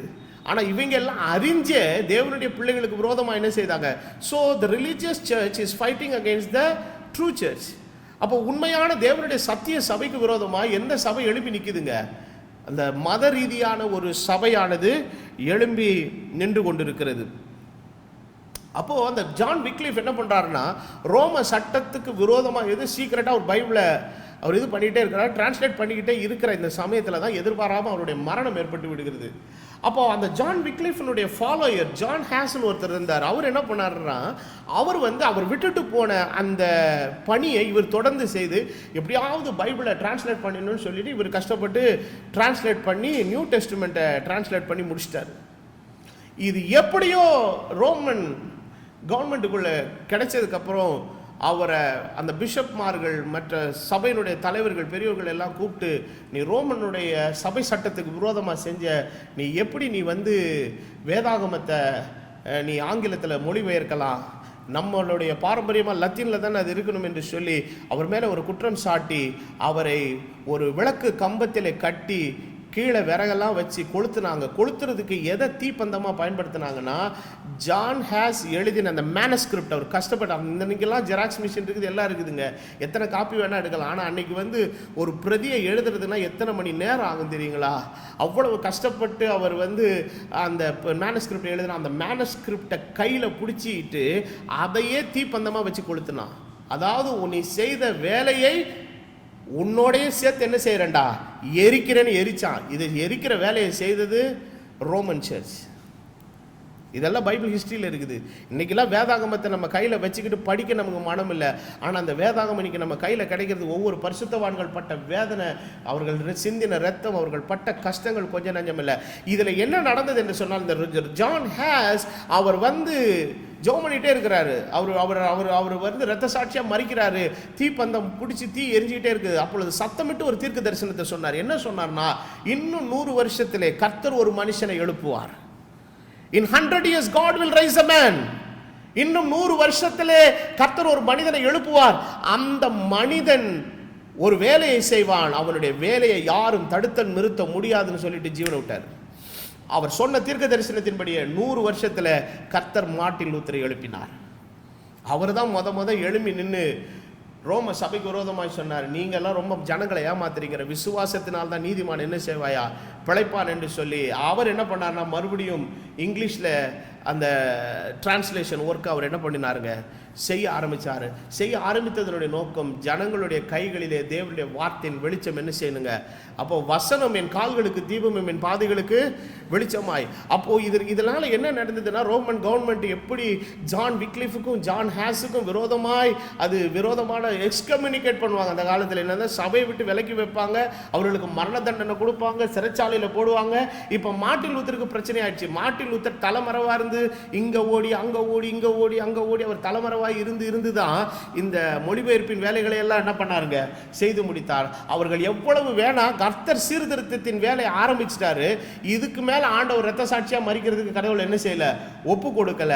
அந்த சமயத்துல தான் அவர் ரோம சபைக்கு விரோதமாய் அவர் அநேக காரியங்களை எழும்பி பிரசங்கித்து அதை தீசிசாக கொண்டு போய் சர்ச்சு வாசல்ல கதவுல என்ன செஞ்சாருங்க, அடித்தார். அப்போ அவருடைய போதனையை கேட்டு, அவர் பிரசங்கித்த வசனத்தை கேட்டு 16வது நூற்றாண்டிலே ஒரு கூட்டம் ஜனம் சபையை விட்டு வெளியே வந்து அவர்கள் they protested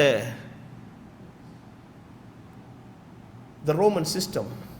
சபைக்குள்ளே ரோம அரசாங்கம் கொண்டிருக்கிற அந்த முறையை அவர்கள் புரொட்டஸ்ட் பண்ணி எதிர்த்து நின்றதுனாலே தான் அவர்களுக்கு பெயர் புரோட்டஸ்டன்ட் என்று வந்தது. ஆனா அவங்க எதிர்த்து வந்தாலும் கூட வசனத்தினுடைய பூரண வழிக்குள்ள அவங்க என்ன செய்யலைங்க, வரல. ஏதோ ஒரு விஷயத்தில் ஆண்டவர் அவங்களுக்கு ஒரு வெளிச்சத்தை கொடுத்தார். ஆனால் இங்கிலாந்தினுடைய நிலையை நீங்கள் பார்த்தீர்களானால், ஆங்கிலிக்கன் திருச்சபை புரோட்டஸ்டன்ட் சபையினுடைய ஒரு பெரிய அளவிலே அது இருந்தது. எப்படி ரோமன் கவர்மெண்ட் தேவனுடைய உண்மையான சபைக்கு விரோதமாக எழுப்பி நின்னது, அதே அநியாயத்தை ஆங்கிலிக்கன் சபை என்ன பண்ணிச்சிங்க, செய்தது. புரோட்டஸ்டன்ட் சபையை செய்தது. ஆனால் அப்படிப்பட்ட காலத்தில் தான் நாம் சரித்திரத்தில் வாசிக்கும் போது ஜான் பென்யன் என்கிற ஒரு மனுஷன் தான் இங்கிலாண்டில். அவனுடைய வேலையை கோயிலுக்கு என்ன அடிக்கிற வேலை, மணி அடிக்கிற வேலை. சபையில் நடக்கிற சில அட்டூழியத்தை அநியாயத்தை எதிர்த்து பேசினதுனால என்ன பண்ணாங்கன்னா, இங்கிலாந்து கவர்மெண்ட் தூக்கி எதில் போட்டுருச்சு, ராஜா அவனை தூக்கி சிறைச்சாலையில் போட்டுது. அந்த சிறைச்சாலையில் போட்டிருக்கிற சமயத்தில் தான் கர்த்தருடைய ஆவியானவர் அவருக்கு சில காரியங்களை வெளிப்படுத்தினார். அவர் வெளிப்படுத்தின அந்த கண்ட சொப்பனத்தை தான் மோட்ச பிரயாணம் என்று ஒரு புஸ்தகம் எழுதுகிறார். இன்னைக்கு வேதாகமத்துக்கு அடுத்தபடியாக உலகத்தில் அநேகரால் வாசிக்கப்பட்ட ஒரு அருமையான புஸ்தகம் மோட்ச பிரயாணம். அப்போ நல்லா புரிஞ்சுக்கோங்க, இந்த செய்தியில் உங்களுக்கு நான் அழுத்தமாய் சொல்ல விரும்புகிற காரியம் என்னவென்றால், தேவனுடைய உண்மையான சபைக்கு எதிராளி வேற எங்கேயும் இல்லை, கிறிஸ்தவ மதம் என்கிற அடையாளத்தில் நம்மால் தான் நம்மகிட்ட இருக்கிறான். இன்னைக்கு நம்ம போய் ஒரு கிராமத்தில் போய் நின்று கர்த்தருடைய சுவிசேஷத்தை அறிவிக்க போகிறோன்னு வைங்களேன், ஏதோ ஒரு சிலர் கொஞ்சம் தொடர்புறான்னு வாங்க, இல்லைங்க ஒரு சுவிசேஷம் சரி சொல்லிட்டு போங்க அப்படின்ட்டு விட்டு போயிடுவாங்க, சொல்லிட்டு வந்துடலாம்.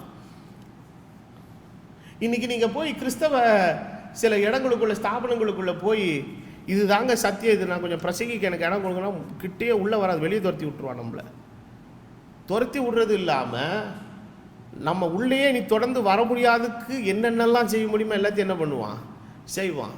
அப்போது இந்த பாபிலோனியன் ஸ்பிரிட் என்னான்னு கேட்டிங்கன்னா, தேவனுடைய பரிசுத்தவான்கள் உண்மையாக அவருடைய வசனத்துக்கென்று நிற்கிற பரிசுத்தவான்களை எழும்பி நின்று பிரசங்கிக்கவே விடாது. அது அதுக்கு விரோதமான தன்னுடைய எதிர்ப்பை அது என்ன செஞ்சுக்கிட்டே இருக்குங்க, காட்டிக்கிட்டே இருக்கும். காரணம், இதனுடைய மயக்கத்தில் இன்னைக்கு பூமியின் ராஜாக்கள் எல்லாரும் இருக்கிறாங்க. இதில் ஒரு கூட்டம் இன்றைக்கு மத ரீதியான சபையும் என்ன செய்து கொண்டிருக்கிறது, இருந்து கொண்டிருக்கிறது. சரி, இப்போ தானியேல் கண்ட சொப்பனத்துக்குள்ளே நான் வரேன். இப்போ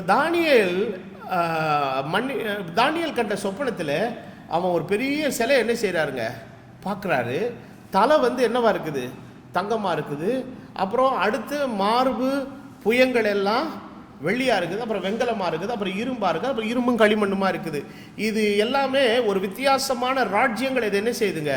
அப்போ தங்கமயமாக கண்ட அந்த இடம் பாபிலோனுடைய சாம்ராஜ்யத்தை குறிக்குது. அந்த சாம்ராஜ்யம் போனதுக்கப்புறம் மெதோ பெர்ஷிய சாம்ராஜ்யம் வந்தது. அது போனதுக்கப்புறம் கிரேக்க சாம்ராஜ்யம் வந்தது. கிரேக்க சாம்ராஜ்யம் போனதுக்கப்புறம் தான் ரோம சாம்ராஜ்யம் என்ன செய்தது, அப்போ ரோம சாம்ராஜ்யம் எப்போ இருந்ததுன்னா இயேசு கிறிஸ்து வரும்போதே இருந்தது. நல்லா புரிஞ்சுக்கிடுங்க. when Christ came to this world, the Romans, they were ruling the nation. உலகத்தை அவர்கள் என்ன செய்து கொண்டிருக்கிறார்கள், ஆண்டு கொண்டிருக்கிறார்கள். அப்போ இயேசு கிறிஸ்துவை சிலுவையில் அடித்த தண்டனை கொடுத்ததே யார் தான், ரோமன்ஸ் தான். அதற்கு பிறகு யூதர்களிலே இஸ்ரவேலிலேயே நிறைய பேர் என்னவா இருந்தாங்க, ரோமன் சிட்டிசன்ஸாக இருந்தாங்க. பவுலே தன்னை குறித்து சொல்லுகிறார். அவனை போட்டு ஒரு இடத்துல போட்டு அடிக்கிறாங்க. அடிக்கும்போது சொல்கிறான், நான் யார் தெரியுமா, நான் ரோமனுங்கிறான். டப்புன்னு அடித்த உடனே அடித்தவன் பயந்துட்டான். பயந்துட்டு போய் நேரம் என்ன பண்ணுறான், அவனை தண்டனை கொடுக்க சொன்னான். ஆளுகிட்ட சொல்கிறான், எப்பா அந்த ஆள் ரோமனாம்பா. அவர் சொல்லிட்டு சொல்கிறான், நான் மிகுந்த திரவியத்தினால் இந்த ஸ்லாக்கியத்தை என்ன செஞ்சேன், நல்ல வேலை வாயை திறந்து என்னென்ன பண்ண, நீ செத்துக்கிட்டு போயிருந்தேன்னு வச்சுக்கோ, ஆஸ் அ ரோமன் சிட்டிசனை நீ செத்துருந்தேன்னா இவன் ஏன் செத்தான்னு சொல்லி என்ன தூக்கி என்ன செஞ்சுருப்பாங்க, உள்ள போட்டிருப்பாங்க. நான் நினச்சேன் நீ ரொம்ப பாரம்பரியமிக்க யூதன் போல இருக்கு அப்படின்னு தான் போட்டு உன்னை வெளுத்துக்கிட்டு இருக்கிறோம். அப்போது யூதர்களாக இருந்தவர்களிலேயே நிறைய பேர் என்னவாகவும் இருந்தாங்க. அப்போ அந்த காலத்தில் ரோமன் சிட்டிசன்ஷிப் வாங்குறதை குறித்து நான் ஒரு இதில் படித்த போது அதில் என்ன எழுதியிருக்குதுன்னு கேட்டிங்கன்னா, த வெரி ரிச் பீப்புள், அதிக வசதி படைத்த பெரும் பணக்காரர்கள் என்ன ஆகலாம், ரோமன் சிட்டிசன் ஆகலாம். அதுக்கப்புறம் பார்த்தீங்கன்னா கிரேட் ஸ்காலர்ஸ், அவங்க எல்லாரும் என்ன ஆகலாம், ரோமன் சிட்டிசன் ஆகலாம். அப்போ பவுலை எப்படி ரோமன் சிட்டிசன்ஷிப் அவர் கிடைச்சதுன்னா, he was a great scholar. அப்போது ஒரு நாட்டினுடைய குடியுரிமை பெறுறதுங்கிறதுக்கு பல விஷயங்கள்லாம் இருக்குது. அவன் சொன்னான், நான் ரோமன் அப்படின்னு ஒன்று விட்டுட்டான் பவுலை. ஆனால் இயேசு கிறிஸ்து பிறந்த போது ரோமன் கவர்மெண்ட் இருந்தது. அப்புறம் சபை வந்தது. சபை இருக்கிற காலத்தில் எதுதான் ஆட்சி செய்தது, ரோமன் கவர்மெண்ட் தான் ஆட்சி செய்தது. பின்னர் 300 வருஷம் கழித்து எந்த கவர்மெண்ட்டு இயேசு கிறிஸ்துவை சிலுவையில் அறைந்ததோ, சபையினுடைய ஆரம்ப காலத்திலே நடைபெற்ற உபத்திரவங்களுக்கெல்லாம் எந்த ரோமன் கவர்மெண்ட்டு காரணமாக இருந்ததோ, அதே ரோமன் கவர்மெண்ட் ஒரு நாளிலே சபையையே தன் கட்டுப்பாட்டுக்குள்ளே எடுத்துக்கொண்டது. இப்போ மறுபடியும் தானியேல் கண்ட சொப்பனத்துக்குள்ளே வரேன். தங்கம் பாபிலோன் போயிடுச்சு, மெதோ பெர்ஷிய சாம்ராஜ்யம் போயிடுச்சு, கிரேக்க சாம்ராஜ்யம் போயிடுச்சு. இப்போ லாஸ்ட் எது தான், ரோம சாம்ராஜ்யம். அப்போ இயேசு கிறிஸ்து இருந்த காலத்தில் ரோம சாம்ராஜ்யம் இருந்தது, அப்படியே இருந்தது. அப்புறம் டெமோக்ரஸி நம்மளுடைய நாட்டுக்குள்ளே வந்ததுக்கப்புறம் அது தனித்தனி நாடுகளாக போனாலும் கூட இன்னைக்கு ரோமன் கவர்மெண்ட்டுக்குன்னு ஒரு தனி ரெப்ரசன்டேஷனை கொடுக்கறதுக்குன்னு ஒரு வேட்டிக்கன் என்கிற ஒரு இடமும் ஒரு தேசமும் ஒரு நபர் என்ன செய்கிறாங்க, இருக்கிறாங்க. ஏன் என்று சொன்னால் இன்னும் கொஞ்ச காலத்தில் அவர் எல்லாத்தையும் என்ன செய்ய போகிறார், மறுபடியும் is going to take over it.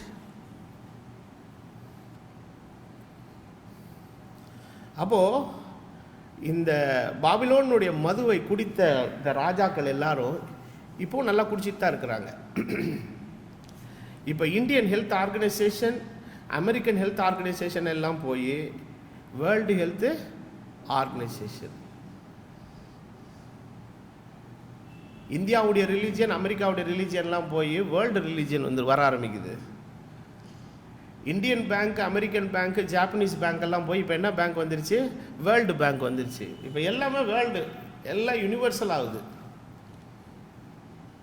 அப்போது இனி வரக்கூடிய இந்த குளோபலைசேஷன் அப்படிங்கிற ஒரு விஷயத்தை எதுக்காக கொண்டு வரான்னா, இப்போ தற்சமயம் நம்ம எல்லாம் டெமோக்ரஸி ரூலில் எல்லாரும் தனித்தனி நாடுகளாக பிரிந்து அவரவர்களுக்கு நம்மளுக்கென்று ஒரு அரசியல் சாசன சட்டத்தை எல்லாம் நம்ம வச்சிருக்கிறோம். ஆனால் ஒரு நாள் வருது, இக்கேட்டின் மகனாகிய பாவ மனுஷன் வந்து இந்த உலகம் முழுவதையும் அந்தி கிறிஸ்து ஆளுகை செய்யும்போது இந்த ராஜாக்கள் பிரபுக்கள் எல்லாரும் கொண்டு போய் அதிகாரத்தை யார் கையில் ஹேண்ட் ஓவர் பண்ணிவிடுவாங்க? அவன் கையில் ஹேண்ட் ஓவர் பண்ணிவிடுவாங்க. Again the Rome will be very powerful. So அதற்கான அடையாளங்கள் எப்போ தோன்ற ஆரம்பிச்சிருச்சு? இப்பயே தோண்ட ஆரம்பிச்சிருச்சு. அப்போ இன்றைக்கி சபை என்கிற நிலையில் கொண்டிருக்கிற ஒரு ஆதிக்கத்தின் நிலைமையில் கர்த்தர் தமது மனவாட்டியாகிய சபைக்கு என்ன சொல்கிறாருன்னா, நீங்கள் அவளை விட்டு என்ன செஞ்சிருங்க? வெளியே வந்துருங்க. அப்போ சபையின் 2000 ஆண்டு கால சபையின் காலத்தில் அந்த ஸ்திரீ எதில் ரொம்ப இதுவாக இருந்தா? பரிசுத்தவான்களுடைய இரத்தத்தில், இயேசு கிறிஸ்துவனுடைய, அப்போ ஸ்தேவானுடைய இரத்தத்தை குடிக்க ஆரம்பித்த அந்த இரத்த வெறி இன்னும் என்ன செய்யலை? அடங்கலை. இப்போ இது எப்போ உச்சகட்டத்துக்கு போகும்னு கேட்டிங்கன்னா, தேவனுடைய கிறிஸ்துவின் சரீரமாகிய சபை எடுத்துக்கொள்ளப்பட்ட பின்பு அந்தி கிறிஸ்து ரோமாபுரியிலிருந்து உலகத்தை முழுவதையும் ஆட்சி செய்யும்போது உலகத்தின் ராஜ்யங்கள் எல்லாம் போய் தங்களுடைய அதிகாரத்தை, தங்களுடைய ஆளுமையை இதில் கொடுக்கும்போது அந்தி கிறிஸ்துடைய கரத்தில் சமர்ப்பணம் பண்ணும்போது ஒரு கூட்டம் ஜனம் என்ன பண்ணாதுன்னா ஹேண்ட் ஓவர் பண்ணாது. அவர்கள் தான் கைவிடப்பட்ட பரிசுத்தவான்கள். அப்போ தேவனுடைய வருகையின் நாளிலே போது புத்தியுள்ள மனவாட்டி தேவனுடைய சமூகத்தில் என்ன செய்யப்படும்? எடுத்துக்கொள்ளப்படும். புத்தி இல்லாத மனவாட்டி என்ன செய்யாது? எடுத்துக்கொள்ளப்படாமல் இருக்கும். ஆனாலும் வரப்போகிற அந்த கடைசி அரசாங்கத்தினுடைய ஆட்சியினுடைய நிலைக்கு தங்களை ஒப்பு கொடுக்காமலும் மிருகத்தினுடைய முத்திரையை பெறாமல் அவர்கள் இருக்கிறதுனாலே அவங்க வந்து இரத்த சாட்சிகளாக மரிப்பார்கள். இப்போ ஏற்கனவே மரித்த யூதர்களுடைய ஆத்துமாக்கள் எல்லாம் தேவனுடைய பலிபீடத்துக்குள்ளே இருக்குது. இதை யோவான் காண்றாரு. அவர் பார்த்துட்டு அவர் கூப்பிட்டு கேட்குறாரு, அந்த ஆவிகள், அந்த ஆத்துமாக்கள்லாம் ஆண்டவருடைய சமூகத்தை நோக்கி முறையிடுது, எங்களுக்கு நீர் எப்பொழுது நியாயம் செய்வீர்? எங்கள் ரத்தத்தெல்லாம் இந்த பாபிலோனுடைய ஆதிக்கம் என்ன செஞ்சிருச்சு? இத்தனை வருஷமா குடிச்சிருச்சு. எங்களுக்கு எப்போ நியாயம் செய்வீர்? அப்பொழுது கர்த்தருடைய வார்த்தை அங்கிருந்து வருகிறது, இன்னும் உன்னுடைய கூட்டத்தில் சேர்ந்த இன்னும் ஒரு கூட்டம் சகோதரர்கள் இருக்கிறாங்க, அவங்க எல்லாருடைய கவுண்ட்டை என்ன செய்யணும்? கம்ப்ளீட்டாக முடியணும். அப்போது அந்தி கிறிஸ்துடைய ஆட்சி காலத்தில் கைவிடப்பட்டு தேவனுக்காக தெரிந்து கொள்ளப்பட்ட ஒரு கூட்டம் ஜனங்களும் இரத்த சாட்சிகளாய் மரித்து அவர்கள் மிருகத்தின் முத்திரையை நிராகரிப்பார்கள். அதே நேரத்தில் ஒரு கூட்டம் ஜனங்கள் தேவனுடைய ஜனமாக இருக்கிற யூதர்களை என்ன செய்வாங்க? இரத்த சாட்சிகளாக கொல்லுவாங்க. அதாவது ஸ்தேவானுடைய டைமில் பரிசுத்தவானுடைய இரத்தத்தை குடிக்க ஆரம்பித்த அந்த வெறி எப்போ அடங்குன்னு கேட்டிங்கன்னா, அது உபத்திரவ காலத்தில் தான் அது என்ன செய்யும்? அடங்கும். ஆனால் கர்த்தர் இவ்வளவு காலங்கள் ஏன் அதை விட்டுருந்தாருன்னு கேட்டிங்கன்னா, ஆண்டவர் அனுமதித்தார். ஆனால் எது குடித்ததோ, எது பரிசுத்தவானுடைய இரத்தத்தின் மீது அது தாகமுடையதாக இருந்தது, எத்தனை பரிசுத்தவான்களையும் தேவனுடைய இஸ்ரவேலராகிய யூதர்களை கொன்று குவித்ததோ அவர்கள் எல்லாருக்கும் நியாயத்தை செய்ய தேவன் சீக்கிரமாக என்ன செய்கிறாரு? வர்றாரு. அவதுக்கு மாத்திரம் நியாயம், கொன்னவங்களுக்கு மாத்திரம் நியாய தீர்ப்பு கொடுக்கறதுக்காக இல்லை, அந்த அந்த பிரபஞ்சத்தின் அதிபதியாக இருக்கிற அந்த அந்தி கிறிஸ்துடைய ஆட்சிக்கு யாரெல்லாம் தங்களை ஒப்பு கொடுத்தாலும் அத்தனை ராஜாக்களையும் ராஜ்யங்களையும் பழிவாங்க கர்த்தர் சீக்கிரமாக என்ன செய்கிறார்? அவருடைய கோபாக்கினால் சீக்கிரமாக என்ன செய்கிறது? வருகிறது. அப்போது இந்த பாபிலோனுடைய ஆதிக்கம் என்பது இன்றைக்கி எல்லா இடத்துலையும் என்ன செஞ்சிருச்சு? வந்துருச்சு. அப்போ இன்றைக்கி இப்போ பாருங்கள், இப்போ மத ரீதியான சண்டைகள் ஒரு காலத்திலலாம் பயங்கர ஃபெனட்டிக்ஸ், ஆஃப் their ரிலீஜியன். இன்னும் கொஞ்சம் நாளில் பார்த்தீங்கன்னா அதெல்லாம் ரொம்ப இருக்காது. அப்படியே என்ன செய்ய ஆரம்பிச்சிடும், தணிஞ்சு இப்போ எல்லாரும் எங்கே போய் கை கோர்க்க ஆரம்பிப்பாங்க. அப்போது சமீபத்தில் நடந்த ஒரு காரியம் என்னென்னா, ரோமில் அவர்கள் எல்லாரும் எல்லா மத தலைவர்களையும் கூப்பிட்டு, போப்புடைய தலைமைத்துவத்துக்கு கீழே அவர் கூப்பிட்டு எல்லா மத தலைவர்களையும் அவர்கள் எல்லாம் என்ன பண்ணாங்கன்னா, we are going to start a one world religion, உலக பொது மதம் என்கிற ஒன்றை வைத்து அதில் ஒப்பந்தத்தில் கையெழுத்திடுறதுக்கு ரெப்ரசன்டேட்டிவ்ஸ் உலகத்தில் எல்லா இடங்களிலும் போனாங்க. இந்தியாவிலிருந்து ஒரு கூட்டம் என்ன செஞ்சாங்க, போனாங்க. அதனுடைய ஃபோட்டோஸ் எல்லாம் இணையதளத்தில் இருக்கு, வேணா எடுத்து போட்டு பாருங்க. அப்போது இன்றைக்கு போப்பை தலைமையாய் கொண்டு எல்லாவற்றையும் இவர்கள் they are trying to unify everything. அப்போ இந்த இக்கட்டான சூழ்நிலையின் மத்தியிலேயும் தேவனுடைய பரிசுத்த சபை இன்றைக்கு எப்படி நடந்து கொள்ள வேண்டும் என்று சொன்னால், அது கிறிஸ்து ஒருவருக்கு மாத்திரம் தன்னை முற்றிலுமாய் தலைவணங்கி, அப்போ அந்த பாபிலோனுடைய இன்ஃப்ளூயன்ஸ் இன்றைக்கு கிறிஸ்துவின் சபைக்குள்ள அது எந்த வடிவத்தில் அது அடையாளம் காட்டப்படுத்தப்பட்டாலும் அதை விட்டு நம்ம இன்றைக்கி என்ன செய்யணுங்க, வெளியில் வரணும். இன்னும் அந்த சிம்டம்ஸ் இருந்துகிட்டு தான் இருக்குது. அன்றைக்கு அந்த நாட்களிலே அவர்கள் கொண்டு வந்த அந்த பாரம்பரியமாய் இருக்கிற அந்த கிறிஸ்மஸ் பண்டிகை என்ன பண்ணுறது, ரொம்ப பண்டிகை ஆச்சாரமாக பண்ணுறது, லெந்து நாட்களை அனுசரிக்கிறது, அப்புறம் அதை பண்ணுறது, இது பண்ணுறது, விக்கிரகாராதனை செய்கிறது, எல்லா காரியங்களையும் இன்றைக்கி சபைகளுக்குள்ளே வச்சிருக்கிறாங்க. ஆண்டவர் சொல்கிறார், நீங்கள் அவர்கள் நடுவே இருந்து என்ன செய்யுங்க, புறப்பட்டு பிரிந்து போய் ஆதி அப்போஸ்தலர்கள் சொன்ன வார்த்தையின்படி கலப்பில்லாத தேவனுடைய வசனமாகிய சுத்த வார்த்தையிலே உங்களை நீங்கள் அஸ்திபாரப்படுத்தி கொண்டு வாழ வேண்டும் என்பதுதான் தேவன் தமது சபையை குறித்து கொண்டிருக்கிற நோக்கம். இந்த நோக்கத்துக்கு சரியானபடி கடந்த நாட்களிலே அநேக பரிசுத்தவான்கள் எல்லா காலங்களிலும் வாழ்ந்தார்கள். இந்த காலத்திலேயும் கர்த்தர் அப்படிப்பட்ட ஒரு வேறு பிரிக்கப்பட்ட ஒரு கூட்டத்தை கர்த்தர் என்ன செய்கிறாரு, விரும்புகிறார். அப்போது இந்த பாபிலோன் என்கிறதுக்கு பிரதானமான ஆரம்பம் எங்கே ஆரம்பிச்சதுன்னா, ஆதியாகமம் 11 தான் அது என்ன செய்ததுங்க, ஆரம்பித்தது. அதனுடைய கேரக்டர் என்னங்கிறத நீங்கள் பைபிளில் படிச்சிங்கன்னா, இந்த பாபிலோனுடைய நோக்கமே தேவ சித்தத்துக்கு முரண்பாடாக ஒரு காரியத்தை என்ன பண்ணுறது, செய்கிறது. அப்போது ஆண்டவர் தமது சாயலாகவும் ரூபமாகவும் மனுஷனை தேவன் சிருஷ்டித்து அவரை சொல்கிறாரு, நீங்கள் உலகமெங்கும் போக பலுகி பெருகி பூமியை நிரப்பி அதை கீழ்ப்படுத்திக் கொள்ளுங்கள். நீங்கள் பலுகி பெருகி எதை நிரப்புங்க, பூமியை நிரப்பு. அப்போ பாபேல் கோபுரத்தை கட்ட ஆரம்பிக்கும் போது ஆதியாகமம் 11 நீங்கள் படிச்சிங்கன்னா வசனம் என்ன சொல்லுது தெரியுமா, நாம் பூமி எங்கும் சிதறி போகாதபடிக்கு, நம் பூமி எங்கும் சிதறி போகாதபடிக்கு. ஆண்டவர் சிதறி போடாங்கிறாரு, இவன் என்ன செய்யக்கூடாதுங்கிறான், சிதறி போகக்கூடாதுங்கிறான். அப்போ சிதறி போகாமல் இருக்கிறதுக்கு அன்னைக்கு அவன் செஞ்ச வேலை என்ன தெரியுமா, பட்டணத்தையும் கோபுரத்தையும் கட்டினான். அப்போ அந்த பாபேலினுடைய நோக்கமே என்னன்னா, எதற்கு தேவனுடைய ஆண்டவர் என்னைக்குமே ஆரம்பத்தில் ஸ்டாப் பண்ண மாட்டார் சில விஷயத்தை. நம்ம ஆண்டவருடைய இது என்னன்னு கேட்டிங்கன்னா, கொஞ்ச நாள் விட்டுட்டு சில விஷயங்கள் எல்லாம் செய்ய விட்டுட்டு குறுக்க என்ன பண்ணுறது தான் அவருடைய வேலை, ஸ்டாப் பண்ணுறது தான் வேலை. அது போட்டு எல்லாத்தையும் அது வளர்ந்து அது பெரிய கோபுரம் நல்லா கட்டி கன்ஸ்ட்ரக்ஷன் ரொம்ப தீவிரமாக போயிட்டுருக்கிற சமயம் என்ன ஆச்சுன்னு பார்த்தீங்கன்னா, திடீர்னு கர்த்தர் அதை பார்க்கும்படி இறங்கி வந்தார். இதை படித்த போது எனக்கு ஒரு யோசனை என்ன வந்துச்சுன்னா, பரலோகத்துலேருந்து யாருமே பார்த்துருக்க மாட்டாங்களோ, ஏன் ஆண்டவர் பரலோகத்துலேருந்து பார்க்க தெரியாதா? ஆனால் வேதம் சொல்லுது, கர்த்தர் என்ன செய்தார், கீழே இறங்கி இவங்க என்ன செய்கிறாங்கன்றதை என்ன செய்ய உட்காந்து கொஞ்சம் பார்ப்போன்ட்டு கீழே இறங்கி வர்றாரு. வந்த உடனே அவர் பார்த்த பொழுது செய்த காரியம் என்னவென்றால், அவர்கள் செய்த அத்தனை கிரியைகளையும் கர்த்தர் தாறுமாறாக்கி போட்டார்.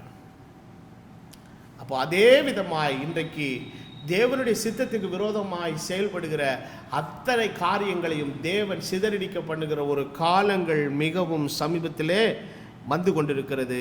கர்த்தருடைய காரியங்கள் ஒன்று தான் நிலை நிற்கும். அப்போது இன்றைக்கு இந்த செய்தியின் மூலமாக, இது நான் இவ்வளோ நேரம் இன்ட்ரடக்ஷனில் பேசுகிறதே நிறையா ஆகிப்போச்சு. இதில் நான் பேசுகிறதுக்கு நிறையா பாயிண்ட் இருக்குது. ஒரு சில குறிப்புகளை நான் சொல்லிவிட்டு இதனுடைய அடுத்த பாகத்தை நாளை தினத்தினுடைய செய்தியில் நான் உங்களுக்கு சொல்ல விரும்புகிறேன். இதில் ஆதியாகமத்தின் புஸ்தகம் 11வது அதிகாரம் 4வது வசனத்தில் பார்த்தீங்கன்னா, இந்த பாபேலினுடைய நோக்கம் என்னது என்பதை குறித்து பார்க்கும்போது, தேவனுடைய சித்தத்துக்கு விரோதமானதுன்னு சொன்னோம். அது எப்படி தேவனுடைய சித்தத்துக்கு விரோதமாக செயல்படுதுங்கிறத குறித்து 4வது வசனத்தில் நம்ம வாசிக்கும் போது வசனம் சொல்லுகிறது, நமக்கு ஒரு நகரத்தையும் வான அளவும் சிகரமுள்ள ஒரு கோபுரத்தையும் கட்டி.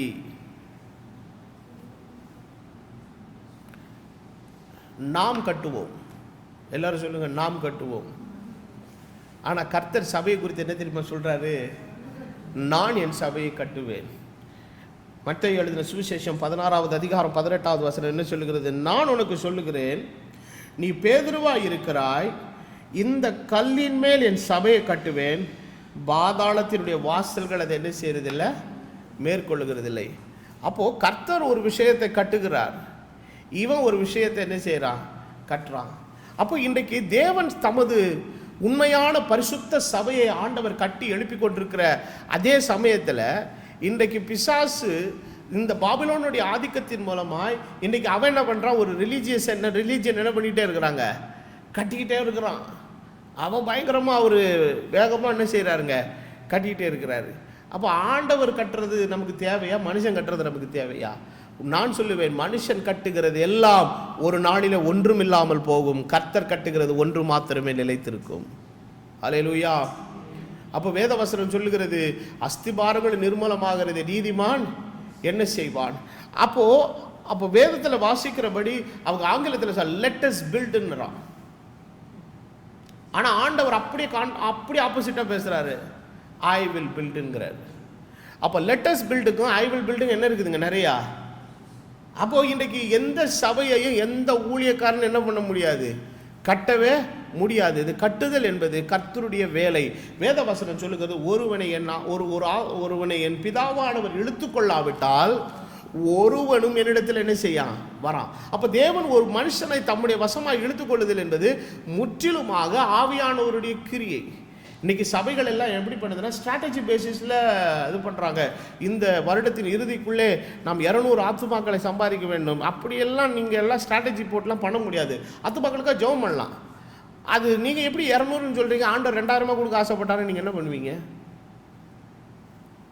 நீங்கள் 200ன்னு சொல்லி ஜெபம் பண்ணுறீங்க, அதே 250 கொடுத்தாருன்னு என்ன பண்ணுவீங்க? அப்போ 50 வேணான்றீங்களோ?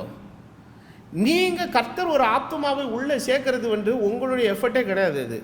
அது முதல்ல இன்றைக்கி சபையில் இருக்கிற ஊழியர்கள் எல்லாரும் என்ன பண்ணணும், இதில் இவங்க ஸ்ட்ராட்டஜி கணக்கில் 100 பேராக இருக்கக்கூடியவர்கள், நீங்கள் ஒரு ஆத்துமாவை சர்ச்சுக்கு கூட்டு வேணால் வரலாம், விசுவாசி எப்படி ஆக்க முடியும்? இந்த ஸ்ட்ராட்டஜியை வேணால் ஏதாவது சுவிசேஷ கூட்டம் நடத்தினா நீங்கள் சொல்லுங்கள், இங்கே இருக்கக்கூடிய சபையில் இருக்கக்கூடிய 100 விசுவாசிகளே நாளை நடக்கக்கூடிய சுவிசேஷ கூட்டத்திற்கு நீங்கள் எல்லாரும் ஒரு ஆளை என்ன செய்யுங்கள், கூட்டிகிட்டு வாங்க, சுவிசேஷத்தை பிரசங்கிப்போம்.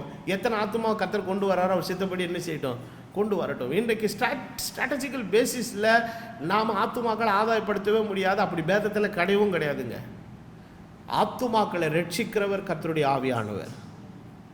சுவிசேஷத்தை the greatest the powerful speaker யாருன்னு பைபிளில் நீங்கள் பிரசங்கியாருன்னு பார்த்தீங்கன்னா கர்த்தராகிய இயேசு கிறிஸ்து தான். அவர் பேசுகிறாரு, பேய் ஓடுது, அவர் பேசுகிறாரு, வியாதி போகுது, அவர் பேசுகிறாரு, காற்றும் கடந்து நிற்கிது. அவர் நினச்சிருந்தாருன்னா ஒரே பிரசங்கத்தில் உலகம் முழுவதும் ரட்சித்திருக்க முடியும். ஆனால் வேதவசனம் அவர் பிரசங்கத்தை குறித்த பைபிள் எழுதியிருக்குது, நித்திய ஜீவனுக்கென்று முன்குறிக்கப்பட்டவர்கள் எவர்களோ அவர்கள் எல்லாரும் சுவிசேஷத்தை ஏற்றுக்கொண்டார்கள். யார் பண்ண பிரசங்கத்தை? ஆனால் லௌகிகத்துக்கு வாழ்கிற அத்தனை பேரும் வந்து அப்பத்தை வாங்கி சாப்பிட்டார்கள். லௌகிகத்துக்கென்று ஏற்படுத்தப்பட்ட அத்தனை பேரும் மீனை வாங்கி சாப்பிட்டார்கள். லௌகிகத்துக்கென்று நியமிக்கப்பட்ட எல்லாரும் வந்து அற்புதங்களை பெற்றுக்கொண்டார்கள். ஆனால் வசனத்தை யார் மாத்திரம் தான் கேட்டா? நித்திய ஜீவனுக்கு நியமிக்கப்பட்டவர்கள் மாத்திரமே. அப்போ தேவனுடைய சபையிலே மாத்துமாக்கள், அதனால தான் அப்போஸ்தலர் நடபடிகள் 2வது அதிகாரத்தில் நம்ம வாசிக்கிறோம், ரட்சிக்கப்படுகிறவர்களை கர்த்தர் அனுதினம் எதில் கொண்டு வந்தார்? சபையிலே சேர்த்தார். அப்போ சபையை காரணம் ஏன் அவர் சேர்த்தார்? ஆவியானவர் இழுத்துக்கொள்கிறார். இந்த வசனம்லாம் எதுக்கு கொள்ளுறா? அன்றையிலிருந்து இன்று வரைக்கும் இன்னைக்கு சபையை கட்டுகிறது தேவன். அப்போ இன்னைக்கு தேவன் கட்டுகிறதற்கான ஒரு அனுமதியை இன்னைக்கு சில பேர் கொடுக்காதபடி இவர்களாகவே கட்டணும். இன்னைக்கு என்னன்னா, எவ்வளோ பேர் தங்க சபைக்கு வர்றாங்கிற கவுண்டை வச்சு தங்களுக்கு ஒரு பெரிய ஐடென்டிட்டியை அவங்க ஏற்படுத்திக்கிறது. எங்கள் சபைக்கு 3000 பேர் வராங்க. சரி, 3000 பேர் வராங்க. அந்த 3000 பேர் ஒன்றால் ரட்சிக்கப்பட்டிருக்காங்களா? அந்த ஆத்துமாவுக்கு நீ எப்போ சுவிசேஷத்தை போய் சொன்னேன்? எப்போ அந்த ஆத்துமாவை ரட்சிப்புகளை வழி நடத்தினேன்? எப்போ அந்த ஆத்துமாவுக்கு ஞானஸ்நானம் கொடுத்த? ஒரு ரெக்கார்டும் கிடையாது.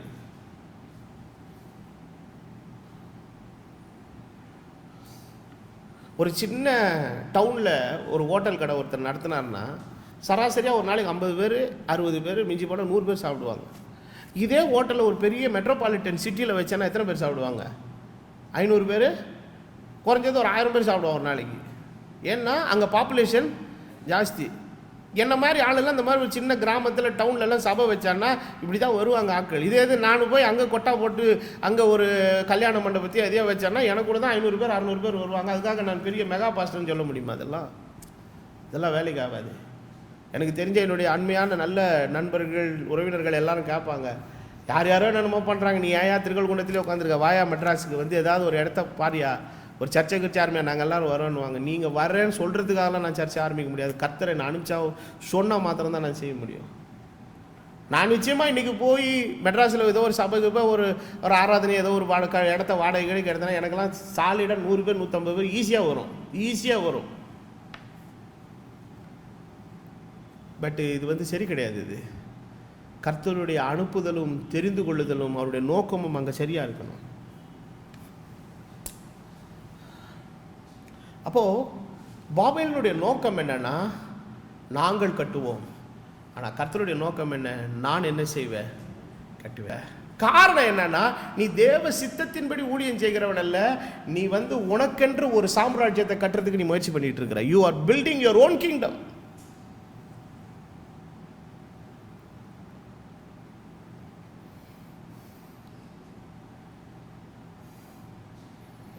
அப்போ இது என்ன கட்டுறதுனுடைய நோக்கம் என்னன்னா, இவர்களுக்கு தங்களுக்கு என்ன உண்டாகணும்? பெயர் உண்டாகும்படி. பவுலப்போஸ்தலன் சுத்தி அவர் பிரசங்கம் பண்ணார். அவர் கால் மிதிக்காத பெரிய இன்டர்நேஷனல் பிரசங்கர். பைபிளில் இருக்கிற ஒன்லி இன்டர்நேஷனல் ஸ்பீக்கர் வந்து அப்போஸ்தலனாகிய பவுல். அவர் தேசங்களுக்குள்ள போனார். அவர் கான்சென்ட்ரேட் பண்ணி தேவனுடைய சுவிசேஷத்தை பிரசங்கித்த 3 இடங்கள் வந்து பார்த்தீங்கன்னா, ஒன்று ஐரோப்பாவில் ஒரு பிரசங்கம் பண்ணார், ஆசியாவில் பிரசங்கம் பண்ணார், ஆப்பிரிக்காவினுடைய ஒரு சில அந்த சின்ன சின்ன பகுதிகள் அங்கெல்லாம் வந்து அவர் சுவிசேஷத்தை அறிவிச்சிருக்கிறாரு. ஆனால் இதெல்லாம் பற்றி நீங்கள் பார்த்தீங்கன்னா, அவர் எத்தனை சபைகளை நிறுவுகிறதற்கு, விசுவாசிகள் நிறுவுவதற்கு காரணம், எங்கேயாவது ஒரு இடத்துல நான் தலைமை போதகர், எங்களுக்கு கீழே இத்தனை கிளை சபைகள் இருக்கிறது. இப்போ என் கோயிலில் கூட தான் ஒரு 7-8 ஊர்லேருந்து மக்கள்லாம் வராங்க. 7-8 ஊர்லேயும் ஒரு சின்ன ஒரு கொட்டகையை போட்டு அங்கங்கே 7 ஆராதனை நடத்தினா நான் 7 கிளை சபைகளுக்கு பாசன்னு சொல்ல முடியுமா? நீ ஒரே ரொட்டியை 7 பேருக்கு பிச்சு கொடுத்துட்டு நான் 7 பேருக்கு சோறு போட்டேன்னு சொன்னால் அதை நான் அப்படியே எடுத்துக்கிட முடியும்? இந்த கிளை சபை வச்சிருக்கேன், அதெல்லாம் கர்த்தருக்குன்னு கிளை சபையெல்லாம் கிடையாது. கர்த்தருடைய சபை. உன்னை கர்த்தர் வேலைக்காரனாக வச்சிருக்காரு. எங்கெல்லாம் போய் காலம் மிதிக்கிறீ ஆண்டவருடைய சுவிசேஷத்தை அறிவி. உனக்கு எவன் அந்த தலைமை போதகர் என்ற டைட்டில் கொடுத்தது? காரணம் உனக்கு பெயர் உண்டாக முடியும். போனால் எல்லா இடத்துலையும் அவர் பேர் தான் இருக்கும். ஏன்னா ஒரு இதெல்லாம் சொல்லணும், எங்களுக்கு இத்தனை கிளை சபைகள் இருக்கிறது. கர்த்தருடைய ஊழியக்காரன் 50 வருஷம் இங்கே நாங்கள் உழைச்சிருக்கிறோயா. இந்த ஊழியத்தின் மூலமாக ஆசீர்வதிக்கப்பட்ட ஊழியங்கள் எத்தனையோ, ஊழியர்கள் எத்தனையோ ஊழியர்களை உருவாக்கி இருக்கிறோம். இன்னைக்கு அத்தனை பேரையும் நாங்கள் எங்கள் கண்ட்ரோலுக்குள்ளே வச்சிருந்து போர்டு போட்டோன்னா இன்னைக்கு ஒன் ஆஃப் த லார்ஜஸ்ட் ஆர்கனைசேஷனை ரன் பண்ணுற ஒரு தலைமத்துவ பண்புக்குள்ளே நாங்கள் இருப்போம். நான் ஊழியத்துக்கு வந்து என்னுடைய தகப்பனாருடைய காலத்துக்கு முன்னாடி எத்தனையோ ஊழியர்களை தேவனுடைய கிருபையினால் உருவாக்கி இருக்கிறேன். எவ்வளோ பேர் இன்னைக்கு ஆண்டவருக்காக ஒரு ஊழியரையும் என்னுடைய தலைமைத்துவத்துக்கு கீழே இறங்குகிற கிளை ஊழியமாக ஒரு நாள் நான் கன்சிடர் பண்ணது கிடையாது. உங்ககிட்ட வந்து ஒரு ஒரு A4 ஷீட்டில் ஒரு அப்ளிகேஷனை ஃபில்அப் பண்ணி ஒரு ஃபோட்டோ ஊட்டி உனக்கு மாதம் ஏதாவது காணிக்கை கொடுத்துட்டாங்கன்னா நீ எப்படி அவங்களுடைய கிளை சபையை நீ அவங்களை எப்படி நீ சொல்லுவ? எப்படி நீ சொல்ல முடியும்? நான் சொல்கிறதெல்லாம் வேதனையில் சொல்கிறேன். இந்த சில ஸ்தாபனங்களுக்குள்ளெல்லாம் நான் உள்ள ஊழியத்துக்காக நான் சில நேரத்தில் பிரசங்கத்துக்கு போயிருப்பேன். பயங்கர பாலிட்டிக்ஸு. எவனுக்குமே சுயாதீனமாக இயங்குறதுக்கான கட்ஸே கிடையாது. ஒரு ஊழியக்காரர் வந்து என்னை கூப்பிடணும்னு ஆசைப்படுவார். அவர் அடிக்கடி சொல்லுவார், என்னை கூப்பிடணும்னு ஆசைப்படுறார், ஆனால் எங்கள் ஹெட் ஆஃபீஸில் ஒத்துக்க மாட்டாங்க. நான் தான் சொன்னேன், நீ ஹெட் ஆஃபீஸை வந்து பரலோகமாக வச்சுருந்தேன்னா உனக்கு பிரச்சனையே இல்லை. நீ ஹெட் ஆஃபீஸை வேற எங்கேயோ வச்சிருக்கிறதுனால நீ வாழ்க்கையில் உருப்படவே முடியாது. நீ அவர்கள் நடுவே இருந்து என்ன செய், முதல்ல புறப்பட்டு பிரிந்து போய் அசுத்தமானது என்ன செய்யாமல் இரு, தொடாதிருது. அப்போ இந்த டினாமினேஷனலிசம், மனுஷ ஆதிக்கத்தை சபையை, அப்போது ஒவ்வொரு சபையும் ஏற்படுத்தப்பட்டாலும், இன்றைக்கி என்னுடைய ஊழியத்தில் ஆசீர்வதிக்கப்பட்ட ஊழியர்கள் ஊழியத்தை செய்கிற அநேக பரிசுத்தவான்கள் இருந்தாலும் சில நேரங்களில் எவ்வளோ விஷயத்துக்கு என்ன கேட்கணுங்கிறத நான் விரும்ப மாட்டேன். அது எனக்கு தேவையும் இல்லை. நான் எல்லாருக்கும் சொல்லுகிறது அதுதான், கர்த்தர் ஆவியானவர் உங்களுக்கு என்ன செய்யும்படி உணர்த்துறாரு, என்ன பண்ணிகிட்டே இருங்க. நான் உங்கள் ஊழியத்துக்கு நான் அதிகாரியே கிடையாது. நான் கிறிஸ்துவுக்குள்ளே நானும் உங்கள் உடன் ஊழியன், உடன் சகோதரன். அப்போஸ்தலர்கள் எல்லாரும் தங்களுடைய நிருபங்களிலே தங்களை அக்னாலேஜ் பண்ணும்போது எப்படி பண்ணார்கள், உங்கள் சகோதரன், உங்கள் உடன் வேலைக்காரன் தான் சொல்றாங்க. we are the co-workers in Christ. Pavul அப்போஸ்தலன் சொல்லுகிறான், நான் நட்டேன், நான் போயிட்டதுக்கு அப்புறம் அப்போலோ நீர் பாய்ச்சினா, கர்த்தர் என்ன செய்தார், நடுகிறவனாலும் அல்ல நீர் பாய்ச்சுகிறனாலும் அல்ல விளைய செய்கிற தேவனாலும் முடிஞ்சு போச்சு. அப்போ நீ கிளை சபை அங்கங்கே உருவாக்கி உன் பிராண்டை கொண்டு வந்து பிராண்டா நீ மாத்திரன்னு நினைக்கிறேன்னா, நீ உன்னுடைய பாபேல் என்கிற கோட்டையை கட்டி கொண்டிருக்கிறாய். நான் சொல்லுகிறேன், உன்னுடைய அட்டூழியத்தை பார்க்க கர்த்தர் ஒரு நாள் மேல இருந்து கீழே இறங்கி வருவார். நீ சிதறடிக்கப்படுகிற காலம் சீக்கிரத்தில் வருகிறது. கர்த்தருடைய வார்த்தைக்கு நீ திரும்பு. கர்த்தர் தமது சபையை கட்டுகிற தேவன்.